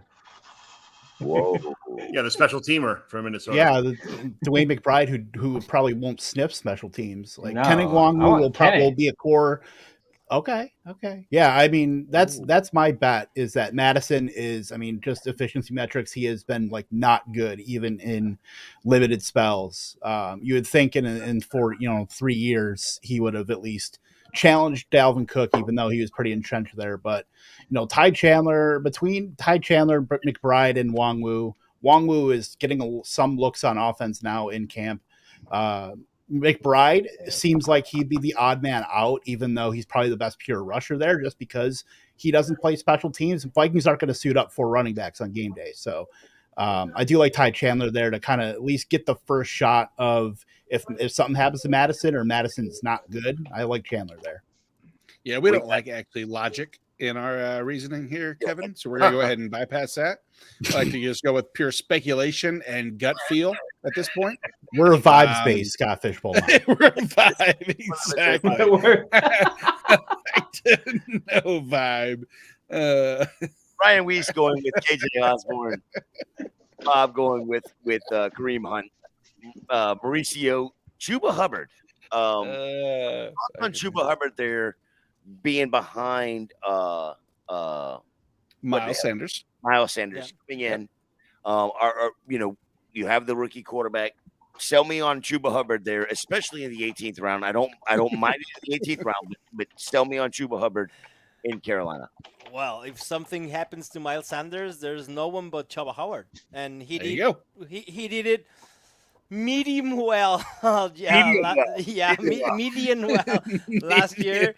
Like Raheem Blackshear, it's not competence for Chuba Howard. Something an injury to Miles Sanders, so that's why. Okay, you sold me. The medium well sold me. If you just said medium, if you just said well done, I was out. I like the pick. Good job. Chase, take Dell. The Peruvial, they got their rookie quarterback with the second overall pick, and I want that guy. Tank Dell. Oh, Tank Dell's my dude. All right, so I mean, let's just put him in some company real quick, right? Let's just throw some company out there. College football receiving touchdown leaders since 2019. Jamar Chase, Devonta Smith, Jordan Addison, and Tank Dell, right? This dude just has a nose to the end zone. He knows how to get in. We're playing a game that essentially consists of the upside of players. He has Houston, he has Tennessee, which is a great matchup for him. I already have Dameon Pierce, right? So I already have players from his team just in case they are high scoring. I assume them to be down in a lot of games and have to play their way up. Meanwhile, we have a rookie quarterback who should be using the slot wide receiver as somewhat of an outlet because they like to stretch their tight end with Dalton Schultz in this type of offense. So, I mean, Tank Dell is going to be an asset at some point in the season. Meanwhile, he's 165 pounds, so I don't love him. In normal dynasty leagues, I'm going to trade him away as soon as he has a big game. But I'm drafting him in every league because he's going to have a blow-up game at some point. There's very few wide receivers that have 28 touchdowns in 2 seasons, and Tank Dell is one of them. He's a monster. You got to load up on Texans when you can.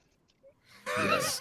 So, the Colby Conway corollary. Colby Conway. I mean, we're talking about 19th round. Just give me a guy with touchdown upside in the 19th round. Jesus, come on. Jelani Woods jumps off the board there with Nate Markham. Drew Davenport's coming up here. Stacy, what are we thinking coming to this 19th round? 1911, and then coming back with that 2002 or 20.2 right here. What's the thought process? Well, 2 of my running backs that I was in my queue that I was going to take right here are already gone. So it'd be Izzy, who I think is a sneaky pick. And I don't know necessarily that Breece Hall starts the season off where he, we would all like him to be. So I love Come on. Come on. He's coming back from an ACL tear. I know where you're going with this. Yeah. Come on. Here we go. And then also Chuba Hubbard down here to pair with Mingo. So they're gone. So now I'm looking over here in my little queue. What am I going to do? It's probably a smidge early, but here's what I'm thinking. Just to go with my Zach Charbonnet, I'm going to take me some Kenny McIntosh because I just love him. I think he brings a lot to the table in the receiving game as well. So I like him in the 19th round. I have no issue with that. And now I've got 2 or 3 of their guys. I thought you were going to take Michael Carter is what I thought you were going to take. So I'm super happy you didn't. And I'll take Keontae Ingram. I got 2 good backups right there. So. Yeah, Conte was going to make it back to me. God, he didn't. Sniped in the 20th. I know. Everybody's so angry. The gallery did not like that. I like it. So you're saying James Conner's not the beacon of health? The whole night. Shocking. All right. This is gross, but I'm going to do it just because I've got Devontae. And it's late. Come on down, Hunter Renfrow. I like that too, actually. I'm very curious. I'm very curious where Hunter Renfrow, his snap share this upcoming year. Because obviously on another team. I mean, but like, what do? They signed, another slot receiver. Is he going to play on the outside? Like, what are they going to do with Hunter? They're going to play 4 wide every time and just run Jacobian and Renfro inside. Apparently, After they sign Hooper and they draft Mayer, like it's very curious how they're going to run things. It's kind of a hot mess over there. Yeah, that's what I'm What's thinking. crazy as as a Chiefs fan and not having a clue what the wide receiver core is going to do. There's 2 to 3 different guys that have a chance to step up and actually be an impact player. And Justin Ross could be that guy, but I as much as I'm fine in the 20th round, don't get me wrong, but I don't know what to do with Kansas City receivers. Yeah. And that's a person who lives and breathes Kansas City. I mean, I want to say it's Kadarius Toney on a per route run perception, percentage. I know it's going to be Kelsey, but does anybody have any opinion as far as the number 2? I think Rashee Rice is what Sky Moore was last year. They both come from really small schools. I think Sky Moore took him a long time to learn this offense. I think he kind of picked up towards the end of the year, even though he ran the wrong route in the Super Bowl, and he still scored a touchdown on it. But I mean, they have a lot of talented players here. But I honestly think that there's going to be a bunch of gadget players. I could see Rashee Rice just being a little better than being what we thought Sky Moore was going to be last year, and maybe be better than Sky Moore this year. And Tony will be a gadget player. Richie James is super underrated too. So there's a lot of good players on this team. But I think unless you got Patrick Mahomes or Travis Kelce or whoever ends up running the backfield out of here, McKinnon catching 1,000 passes, or it could be. I have Deneric Prince in a lot of leagues in my last pick because of the fact that I think that he has enough to. If Pacheco's a very violent runner. And he's going to be out for half a training camp too. Yeah, so likely. I'm not sure. And McKinnon catches all the backfield passes, but I think they're kind of getting if they can get Prince to come in here, and he's catching passes pretty well in training camp. You've seen the videos, which every video in training camp's awesome. But I'm pretty sure that's why they're signing Hunt is bringing him on back, right? If you get to Derek Prince doing pass blocking and someone posts that on Twitter, like Jordan Schultz or somebody, he's going to be in like the 10th round before you know it. He's going to be our generation's Darwin Thompson. I think the thing about the Chiefs receivers is the Chiefs told us what they receivers when they just said, hell no, we're not paying for Tyreek Hill. We're paying for Patrick Mahomes. Mm-hmm. And he'll cobble it together with whatever he's got. He'll look for the open guy, and that's what we saw last year, and I expect more of the same this year. I'm hoping for something out of Tony, but I think expecting someone to emerge as a wide receiver 1 is probably futile there. We've played this game for hamstrings to stay healthy is the key there. Talent, no one's questioning with Kadarius Toney. We played this game with Green Bay's wide receiver 2 for years, like figuring out who that was going to be, and now we're doing that with Kansas City after Kelsey. Like it's just gonna, they're going to score a lot of touchdowns. You're going to have like the roulette wheel of Patrick Mahomes, who does it this week. Yeah, it's man, seriously? I love it. Bob's getting sniped in the 20th round. Unbelievable, honestly. That's like ridiculous. Now I'm taking it personal. Yeah, I do believe that Tim Patrick can move 4 or 5 rounds with every week of health conscious, reaffirmation, if that's who you're talking about, or was it Robert Woods? It was definitely Tim Patrick. No, it was definitely Tim Patrick. I assume. Never know the delay. I mean, I'm slow sometimes. I'm 2 or 3 picks behind when I get upset. Yeah, Robert Woods is not a Robert. He's not Bobby Trees anymore. It's Bobby Ficus. Yeah, it's still Robert Woods and Tim Patrick. Let's not confuse ourselves with. I don't like that Chris Rodriguez pick. You don't like the Chris Rodriguez pick? Oh, Bob is going to hate you for even thinking that. I know. Okay, right. So, yeah, explain why you don't like the Chris Rodriguez pick at 2011. And then I want Bob to defend why he did it. Is he just a special teamer at this point? Pretty much. Well, it's round 20. I'm not defending anything in round 20 after stuck out from under me. Bob, you need to defend this with your life, bro. Yes, your life. Sell me on him. Good Lord, Bob. I mean, Kyle Trask was still on the board, Bob. I'm not interested in Kyle Trask. Why was Hey, why Sean did you just Boucher. flick me off? Chase Claypool sinking this low is kind of shocking. No, it's not. Not really. He's the number I'm 3 sitting wide here and receiver I'm in the league. I'm like putting my like he's in my. I've got him dialed up here, and I'm just having a hard time pulling the trigger on him. But I'm going to go ahead and do it, and feel super dirty about it. I mean, that was. That's why I took Chris Rodriguez, because I didn't want to take Chase Claypool. Dude, he could end up having That's 4 how bad touchdowns I in one didn't game. 4 touchdowns, one game. Just Yeah, pick that game. I won't be starting him in that Good game. luck with I that. promise you that.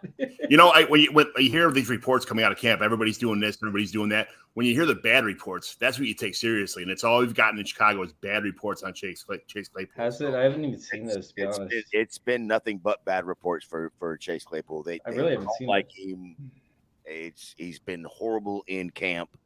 Yeah, it's not looking good for Chase Claypool. So his fall from down to the 21st round is not surprising for the most part. Chase Edmonds goes Malik Davis, Chase Edmonds go right there after him. Damn it. But Ryan McDowell is on the clock. Chase Vernon, Ryan McDowell had to step out. So thought process going on right now. He just took Zamir White.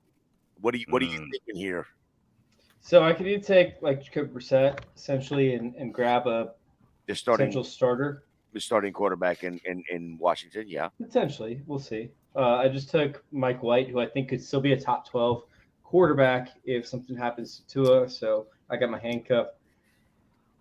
I kind of want to know what the reports are coming out from Mecole Hardman, because they're using him everywhere on the field, but they have, their slot receiver with Randall Cobb, quote unquote.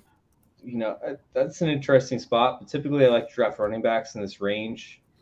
I forgot that kickers exist. Sorry, guys. After talking about it for so long. So I do have to take a kicker at some point, but that's not going to be now. I want to find a sleeper, but I think it's going to have to be Jacoby Brissett. No. Let me ask you guys a question. You used a very, I would say, divisive word in sleeper. What do you consider a sleeper now, Chase, considering the amount of information that's out there with all of us that talk consistently, and even for the people that don't do that, is a sleeper anything more than 3 to 4 rounds ahead of ADP, or is a sleeper someone that you consider the majority isn't in on? No, it's somebody that essentially isn't getting drafted, that has a pure opportunity for snaps or target share, or however you consider like their value coming in. Charlie Jones is a sleeper for me. And Charlie Jones is a guy who he's more of a sleeper in Dynasty, right? Where nobody's talking about him because Tyler Boyd's contract's expiring. Exactly. He's a slot wide receiver. Nobody's drafting him. He's not even getting picked up in 4 or 5 round drafts sometimes. I'm sorry, 4 or 5 round rookie drafts, in Dynasty leagues. Charlie Jones is a guy who, if something happens to any player, he's going to end up manning slot because he can't play outside. So he'll still see a significant target share in, I'm not going to say every game, but most games. Who's another guy? Ben Skronik, who could end up playing the outside, is a sleeper. I hate drafting wide receivers here, so bear with me on that as I scroll down the list. Juwan Jennings, who sees a significant level of red zone targets when they have to leave in a guy. If there's an injury to the 49ers offensive line, they leave in George Kittle to block. It's not even a question. Even if a team is top 10 in rush rank, you'll see George Kittle block about 20 to 30% of the time, which completely destroys his red zone targets because most of those blocks come in 2 tight end sets where he has to hold in, and then they use a play action fake in order to get their other receivers involved. Brandon Ayuk nor Debo is going to get red zone targets, so they're going to rely on on Juwan Jennings to see those red zone targets. So I think he's a sleeper in terms of potential outputs over expected points scored, I think is what it pretty much boils down to. So for me, I'm still going to go with Jacoby Brissett. Take a shot that Sam Howell's not the starter in round 20. So All that sleeper talking, you took Jacoby Brissett. and you I'm joking. and went Jacoby Brissett. Okay, very nice. Well, he asked a question, so I was trying to roll through it. No, I love the analysis of it. appreciate you answering that. Chase. Absolutely. Yeah, no, it's That's fun. my We're here for the fun. Listen, I'm just giving. Wait, oh, the layout changed. Look at us. We have a different layout now. Well, that's Jorge in the background is playing with layouts. So that's Well, he cut off Gator's space. which is perfect for this damn median. It is does absolutely perfect. It helps. Now just looks like a man with a mustache talking because his beard is covered by the mic. I think All Israel Abanikanda is my like a version of a sleeper for me because of the fact Oh, that people big still time. think still think that like Zion Knight is the third string running back in this team, and Abanikanda is such a stud. I mean, the guy's fast as hell. He's built like a tank, and if Breece Hall doesn't come back on time, which he should, but Michael Carter's a real good back, but Israel Abanikanda is someone I have on my dynasty teams. I love having him everywhere. I love Izzy. Preach. Yes. I love Izzy. Yeah. And I actually love Izzy for redraft more than I like him for dynasty. Really? Yeah. So our guy Bill Mustafa says that Izzy is pissed off at grass. That's why he runs so fast. Good. It's true. No, I think that he's better for redraft than he is for dynasty because Breece Hall is going to have that backfield, and it might take Breece Hall a couple years or not a couple years, but it might take him some time to regain what he had. But he's gonna take at least a 60-70% snap share once he comes back and he's fully healthy. He might not be healthy for 6 to 8 weeks, so Izzy's better for redraft. Stacy, don't pick. Okay. I want to go through this last round real quick. I mean, it is the last round. It is all like basically dart throws going right now. But with this scoring, with everything we know, John, you took Sean Tucker. Damn straight. Love it. As a Buck fan, I love it. I think there's an opportunity for Sean Tucker. So what I want to do in this last round is I want everybody to explain why they're taking the player they're taking and what the potential could be. So, Sean Tucker. Sean Tucker. He's the only thing in town behind Rachaad White. I mean, I'm not a big Chase Edmonds fans, or we all know the story behind Keyshawn Vaughn. So if something happens with Rachaad White, Sean Tucker, I think, just inherits like most of this backfield, most of the touches too. I know he's had some problems. He wasn't even drafted. So I mean, I don't. That's because of his he had a heart issue and stuff like that. So I just think that he got medically cleared, but he's still not practicing in camp. But he's gonna get NFL cleared soon. And when he shows up there, people are going to see that he's a really good running back. Stacy? I didn't mean to draft Lucian Maker there, but now that I did, I can defend it a little bit. I was actually going to take Charlie Jones because I also love him so much.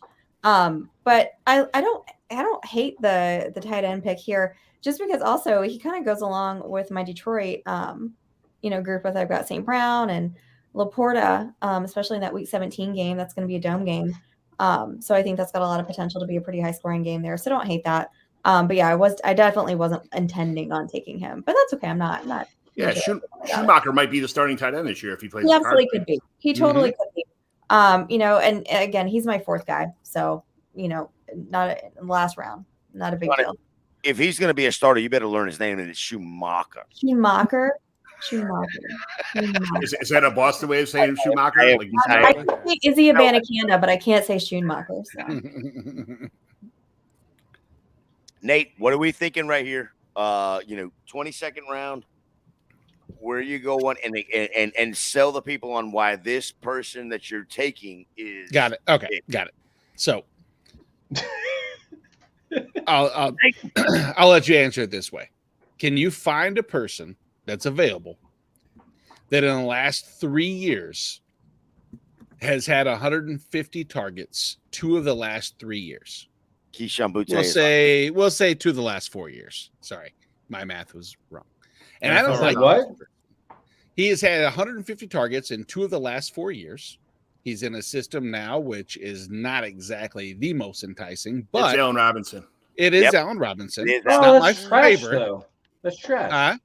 That's It trash. is trash. He is potentially trash, but it's a I'm 22nd just round. kidding. No, He's you playing don't slot have. this year. You're not He's playing- kidding. There playing is a slot chance this he's year. playing the slot. Correct. Yes.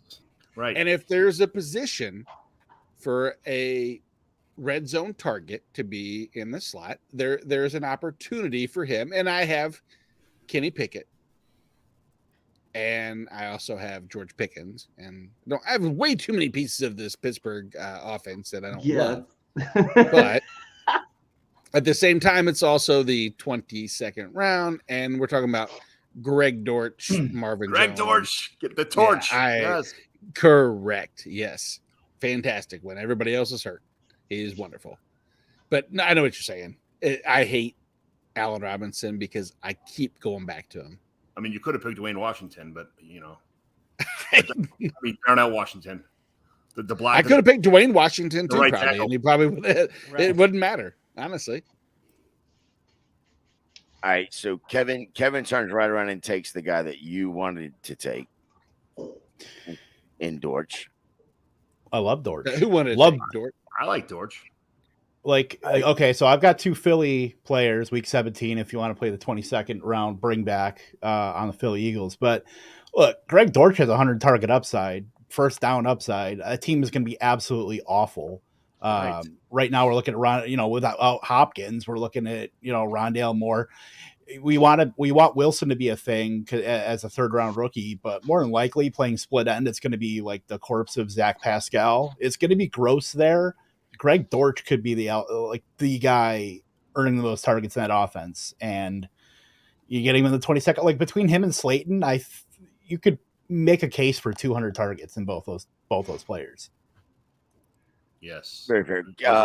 Chase, you go ahead and take Sanders there. I'm not going to ask you to actually make an argument. I can't actually elaborate for that. Do it. You guys screwed me over on Jalen Waddle. Fuck you guys. So I had to take another player on Miami if I think it's going to be somewhat of a high scoring offense where we have, Tua Tagovailoa. I wanted a chain. It didn't fall to me. Chase hoping for an 18-15 game. Yeah. Dude, at this point, and meanwhile, I'm hoping that we hit on all cylinders for the Kansas City Cincinnati game in week 17. But no, I mean, I had to grab somebody else on this offense that's going to be scoring points since I didn't have an opportunity to grab anybody else in Miami, aside of maybe Braxton Berrios. Bob, I think that because there's a non-zero sum that, I mean, Anthony Richardson, as much as we want to hype him up, there is a case to be made that after a few weeks, maybe he's not set to be the starter, and Gardner Minshew jumps in and number one. So, Bob, 2 questions. 1, Gardner Minshew's upside, if given the opportunity, and 2, is or is not that better for Michael Pittman if Gardner Minshew is behind center? I don't know. This thing went off the rails when Tim Patrick went, and I had 3 commanders in my queue, and I selected the wrong one. I wanted Brissett there, and I took the wrong one, so I'm livid at myself over that. Then You're welcome, Bob. Turner was going to be my super smart final pick, again forgetting the room I'm in. And so sitting here thinking between Gardner Minshew and Kyle Trask, I think Trask has a way better chance of starting, and I'd still rather have Gardner Minshew. A true Sophie's choice for Bob Harris. God, I like Gardner Minshew there. I was talking about it last night. I think Gardner Minshew has a chance to start 4 or 5 games minimum. Yeah. So Mauricio, you are Mr. Irrelevant right Mr. here. Irrelevant. What are we doing? What are we doing? Same mindset as Bob. You have to learn from the legends. And if this quarterback could have opportunities, I have to say that it's injury related. Hopefully we doesn't see in this scenario, but if something happens, this QB has been productive every time out in the position. Tyler Huntley. ¿Cómo se dice en español? Irrelevant. Irrelevante. Señor, irrelevante. It has it dialed in. It's Stetson Bennett was the play there. It's almost the I same. thought it was gonna be Heineke, honestly. Can I say Well, it here? Heineke could be a good pick there. Yeah, I as can't well. believe Heineken didn't come off the board, to be honest. Yeah. Yeah, If I was- I wanted to ask who was probably I want to go around the frames real quick because I want to basically just a one person be done with it. Who was like you're surprised it didn't come off the board? Mauricio, you were the Mr. Irrelevant this round, or this draft. So who was the surprise that didn't come off the board for you? For me, it's Joshua Kelly, the number 2 running back behind Austin Eckler. Okay, that's very fair. Bob Harris, who is the one? Stetson Bennett is an interesting guy to me because if something happens to Matt Stafford, he seems he's in a super good spot. I guess. I mean, I don't know if anyone like really surprised me they didn't come off. I think the last handful of guys, like I don't know that Tyquan Thornton is necessarily the starter there over Devontae Parker in New England. So like a little surprised that we're this late in the draft. If Allen Robinson's going, I'm surprised Devontae Parker didn't go. Chase Vernon, who's the one guy? You already know, bro. You already know. No. Colin Johnson should have gone, man. This dude lit up the entire preseason last year. This dude is an absolute monster in terms of what he can do on the field. He's a 5-star recruit. He just hasn't, injuries haven't rolled his way. So I'm very shocked that none of y'all have the respect for Colin Johnson or the respect that he deserves. Okay. I thought you meant Michael Strawn. Same guy, right? Yeah, they're the same. They are exactly the same guy. If Kevin, I was going to say Colin Johnson is 2 of those slot receivers in a trench coat, if anything. Kevin W, who's the one guy you did not get drafted tonight? I mean, for me, I mentioned Heineke, another guy, not a quarterback, maybe Tutu Atwell. It's a totally ambiguous receiver room. We saw Nakua get picked, in the 18th? I thought he did get picked. Oh, that was Tank Dell. My bad. That's Tank Dell. I thought he was a monster. Tank Close Dell. enough. He can't ride a roller coaster. Neither Bellinger can was Tutu Atwell. So, bro, I'm shorter. Come on now. No, you got lips, right? I got lips. Hey, I'll light up that flag football tournament again this year. You're a split end compared to those guys. Yeah, with Dez now, huh? That's gonna be a tough one. Oh, I cannot wait to guard Dez. Yeah, I can't wait. Good luck with that. Nate Markham, who's your Oh, I'll be all right. I promise. who's your one guy, Nate Markham, that you were surprised did not get drafted in this? I don't even know. I don't even have a list of anymore. Yeah, we I can't even delete. see 'em. I scratch out of every list right now. We delete Nate from every mock that we do. That way he cannot go back and re Here, I'd love to tell you that I have a list of picks number 270 to 295 that if then win scenarios, but I don't. All right, guys, I'm fixing not to get fired. I got to go. Yeah, why are you still on the show, bro? It's been 2.5 hours. You said you had an hour. He said he was I had leaving an hour. Yeah, you Later. guys are crazy. Thanks, guys. I Bob, appreciate it. appreciate you, sir. Thanks, Except Bob. for the Appreciate Tim it, bud. Patrick thing. That was horrible. That's the biggest day. Where Where was I? way too long. Who is the one guy that you were like, okay, I can't believe he didn't get drafted? I don't know. Wait, who we on? John. Me. I'm going to say that probably the slot receiver in Indianapolis is they don't really have much of a receiving core, which I think will be Will Mallory this year. So towards the end of the year, anyway, I like Will Mallory a lot, and I think he's going to take over the tight end 1 spot, over Jelani Woods towards the end of the season.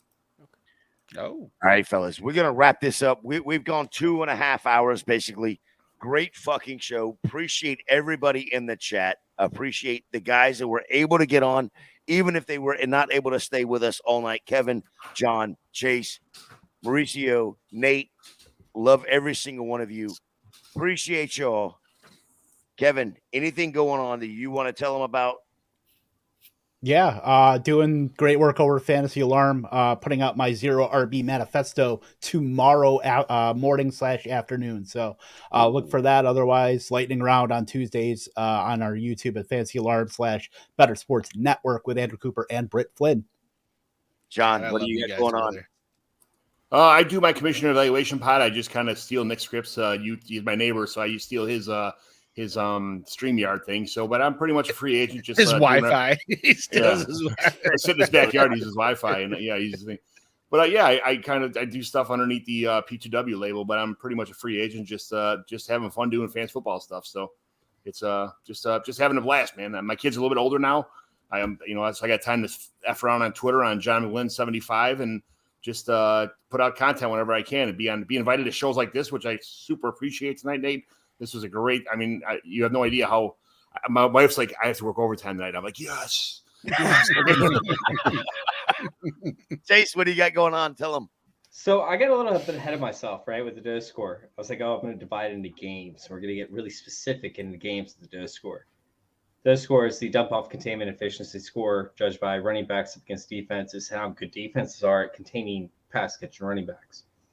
It failed epically. It failed so hard last year. I could not keep up. I was like 2 weeks behind, just trying to keep up with the statistics and trying to enter them in. However, I figured out how to work Excel or Google Sheets, and so I figured out the formulas that allow me to keep up this year. So the dose score will be back on. We did 2 years extremely successfully. We did 72% hit rate for above 8 points scored for pass catching running backs in year, 2020?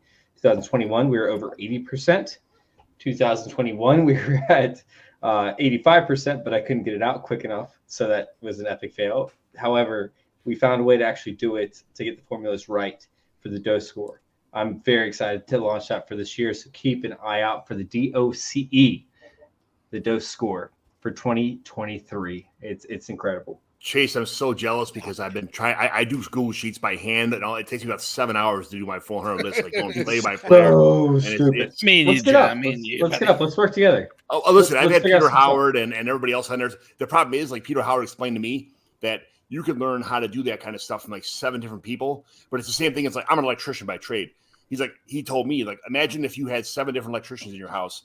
The outlets are all going to be in the same spot, and the fans and the light switches are all be the same, but all the piping is going to be all different because everybody has a different way of doing things. So it's not really like one way to do it. And that was the best. Because I heard like 3 or 4 people. I'm like, what the fuck, man? How come I'm not learning this stuff? Why is it so hard? Why come it doesn't work? And I heard after dark. It's mad, bro. It's mad. You can Mad, baby. Mauricio, Yeah. what do you got going? Let's go, baby. If you're looking for fantasy football content in Spanish, I've got my draft kit, the guide in Spanish. Wait, you speak Spanish? Yeah, of course, man. What? No fucking way. You speak Spanish? güey. Por supuesto, güey. I don't even know what you're saying right now. Wait, this is Spanish? Dios Wait, mío. do you speak like Spanish 1 or like Spanish 2? Biblioteca is all I know. Spanish 1, 2, 3, 4, 5, 7, 8, 9, 10 if you like. 1998? 1998, 1998. Hey, 1998. 1 year after I graduated high school. Okay. ¿Dónde está la biblioteca? ¿Dónde está la biblioteca? ¿Dónde está el bar? It's better. What The library. ¿Dónde está el bar y las cervezas? is that So a computer? there. Oh, that's the something with beer. Yeah. Of Yes, course. I know that one too. The draft guide and In Canton con Keith. the what? In Canton con Keith. Encanto con Keith. Okay. Keith. Remember Keith? Keith. Okay. Yeah. You have. Okay, buddy. bartender. Yeah, right. Sure. Oh, Keith. Of Oh, course. yeah. Oh. The best Yeah, bartender in the now world. we all know, don't we? The Yeah, we best remember Keith. bartender in the world. That was So Spanish. bad. That was Wait, Spanish whoa. 7. He What are we didn't get talking that about? night. Canton. The bartender at the Keith. at the- hotel. Yeah, Okay. hopefully he has a couple Yeah. more people helping him on like Saturday. this year. That place could be. Hopefully. That place told could make so much money if they didn't So- have one old guy walking around at a half mile an hour serving one beer No, a fucking so hour. John and I Yeah, you're not volunteered kidding. to come in and work for 2 hours during the prime Yeah. for Yeah. next year. So I might be a bartender for y'all for a couple hours. I've been doing it for years and years. Mm. Nice. We'll see what happens. I mean, I don't think they're actually going to take it, but we'll see what happens. Well, there it is. And see you guys in Canton. Yes, sir. Can't wait. Absolutely. Nate Markham, we know what you do. This is the Fantasy and Frame Network. What do you got going on outside? What are you doing? Yeah, what do you do outside? What do you do outside? Not get a tan. Man. Yeah, it's a white dude. He's been I in got a Mexico. lot of light. Mauricio, do y'all not have sun down there in Mexico? Because he was just down there and he's still white. Do you cut? we Do you have cut grass a lot outside? of sun. Do what? Do you cut grass? Like, what do you do outside? Or No, he's on he- vacation. I think it was poking fun at my lack of melanin in my skin, and that's fine, and that's okay, and that's good. I'm fine with that. I used the rest of my resources to bring you fantasy gods into this mock draft that we got to do for our 100th episode, which thank you all. Seriously. And I say that, and I'm not trying to be all sentimental bullshitty, but it was the best collection of people. I individually chose as many people that I knew that I wanted to spend 2.5 4 hours, 3.5, 2.5, whatever. I don't give a fuck. We can spend 2.5 hours. exactly right now. Yeah, exactly. And I said, what would I rather do? I would rather spend 2.5 hours with Kevin Tompkins. 3 hours, he's out. 2.5, I'm in. 6 hours with John. I'm down with that because him and I will drink fucking Jameson till we're pissing on. We're still alive, aren't we? Yes. So yeah, I would like to say everybody Usually thank pay you double very for that much. kind of action. Nate, That's I do have behind to our ask you one Patreon favor. paywall. Yeah, that's Nate, I do have find some to ask you paywall. one Wrap this favor. right quick. I want to Yeah. right Chase, quick. what you I got? want to get out of here. Hold on, Chase has a favor to ask. I got a favor. Nate, it gets really awkward when we're in the booth next to each other and you pick my lottery ticket to win 3 consecutive times for the first 3 consecutive things that you guys give away at the Canton event. Yeah. And it's really weird because like I I won your didn't shit. expect to win, right? I bought $20 worth of stuff. And I literally like you picked me to win, and it gets really awkward because like we can cuddle later that night, but then people will know that we're cuddling later that night because Chase, we're still Hold on, alive. We're Chase, still I'm trying to find. I'm just saying you got to pick alive. other winners. Like people will have to come to your booth, right? We want people. But to we come got to your booth. shit. But I we're have still alive. I have some kind of kickers are people too. Trophy smack wall art that I have to put in It's my basement. great, right? It's like the grandma. Yeah, I mean, it's No. still giving Kevin the middle finger. Terrible. Wait, was it Kevin? No, who? No, was Larry, the my middle finger wife. to? My No, wife's no. Carrie. No, She's the I one was that talking won about a it. middle finger for grandma. Completely off the rails. We are completely off the rails. Let me wrap this right quick. You guys can cuddle after the show, but right now we are still live. Let me get us out of here. For Mauricio, for Kevin, for John, for everybody that joined us, all 3 Ryans, Bob Harris, everybody that was actually in the chat and on stream drafting with us, for Chase, for myself, Fantasy and Frames. We appreciate you guys. Y'all have a great night. Thank you for viewing. Don't forget to hit that damn like, subscribe button. We'll see y'all in a couple weeks.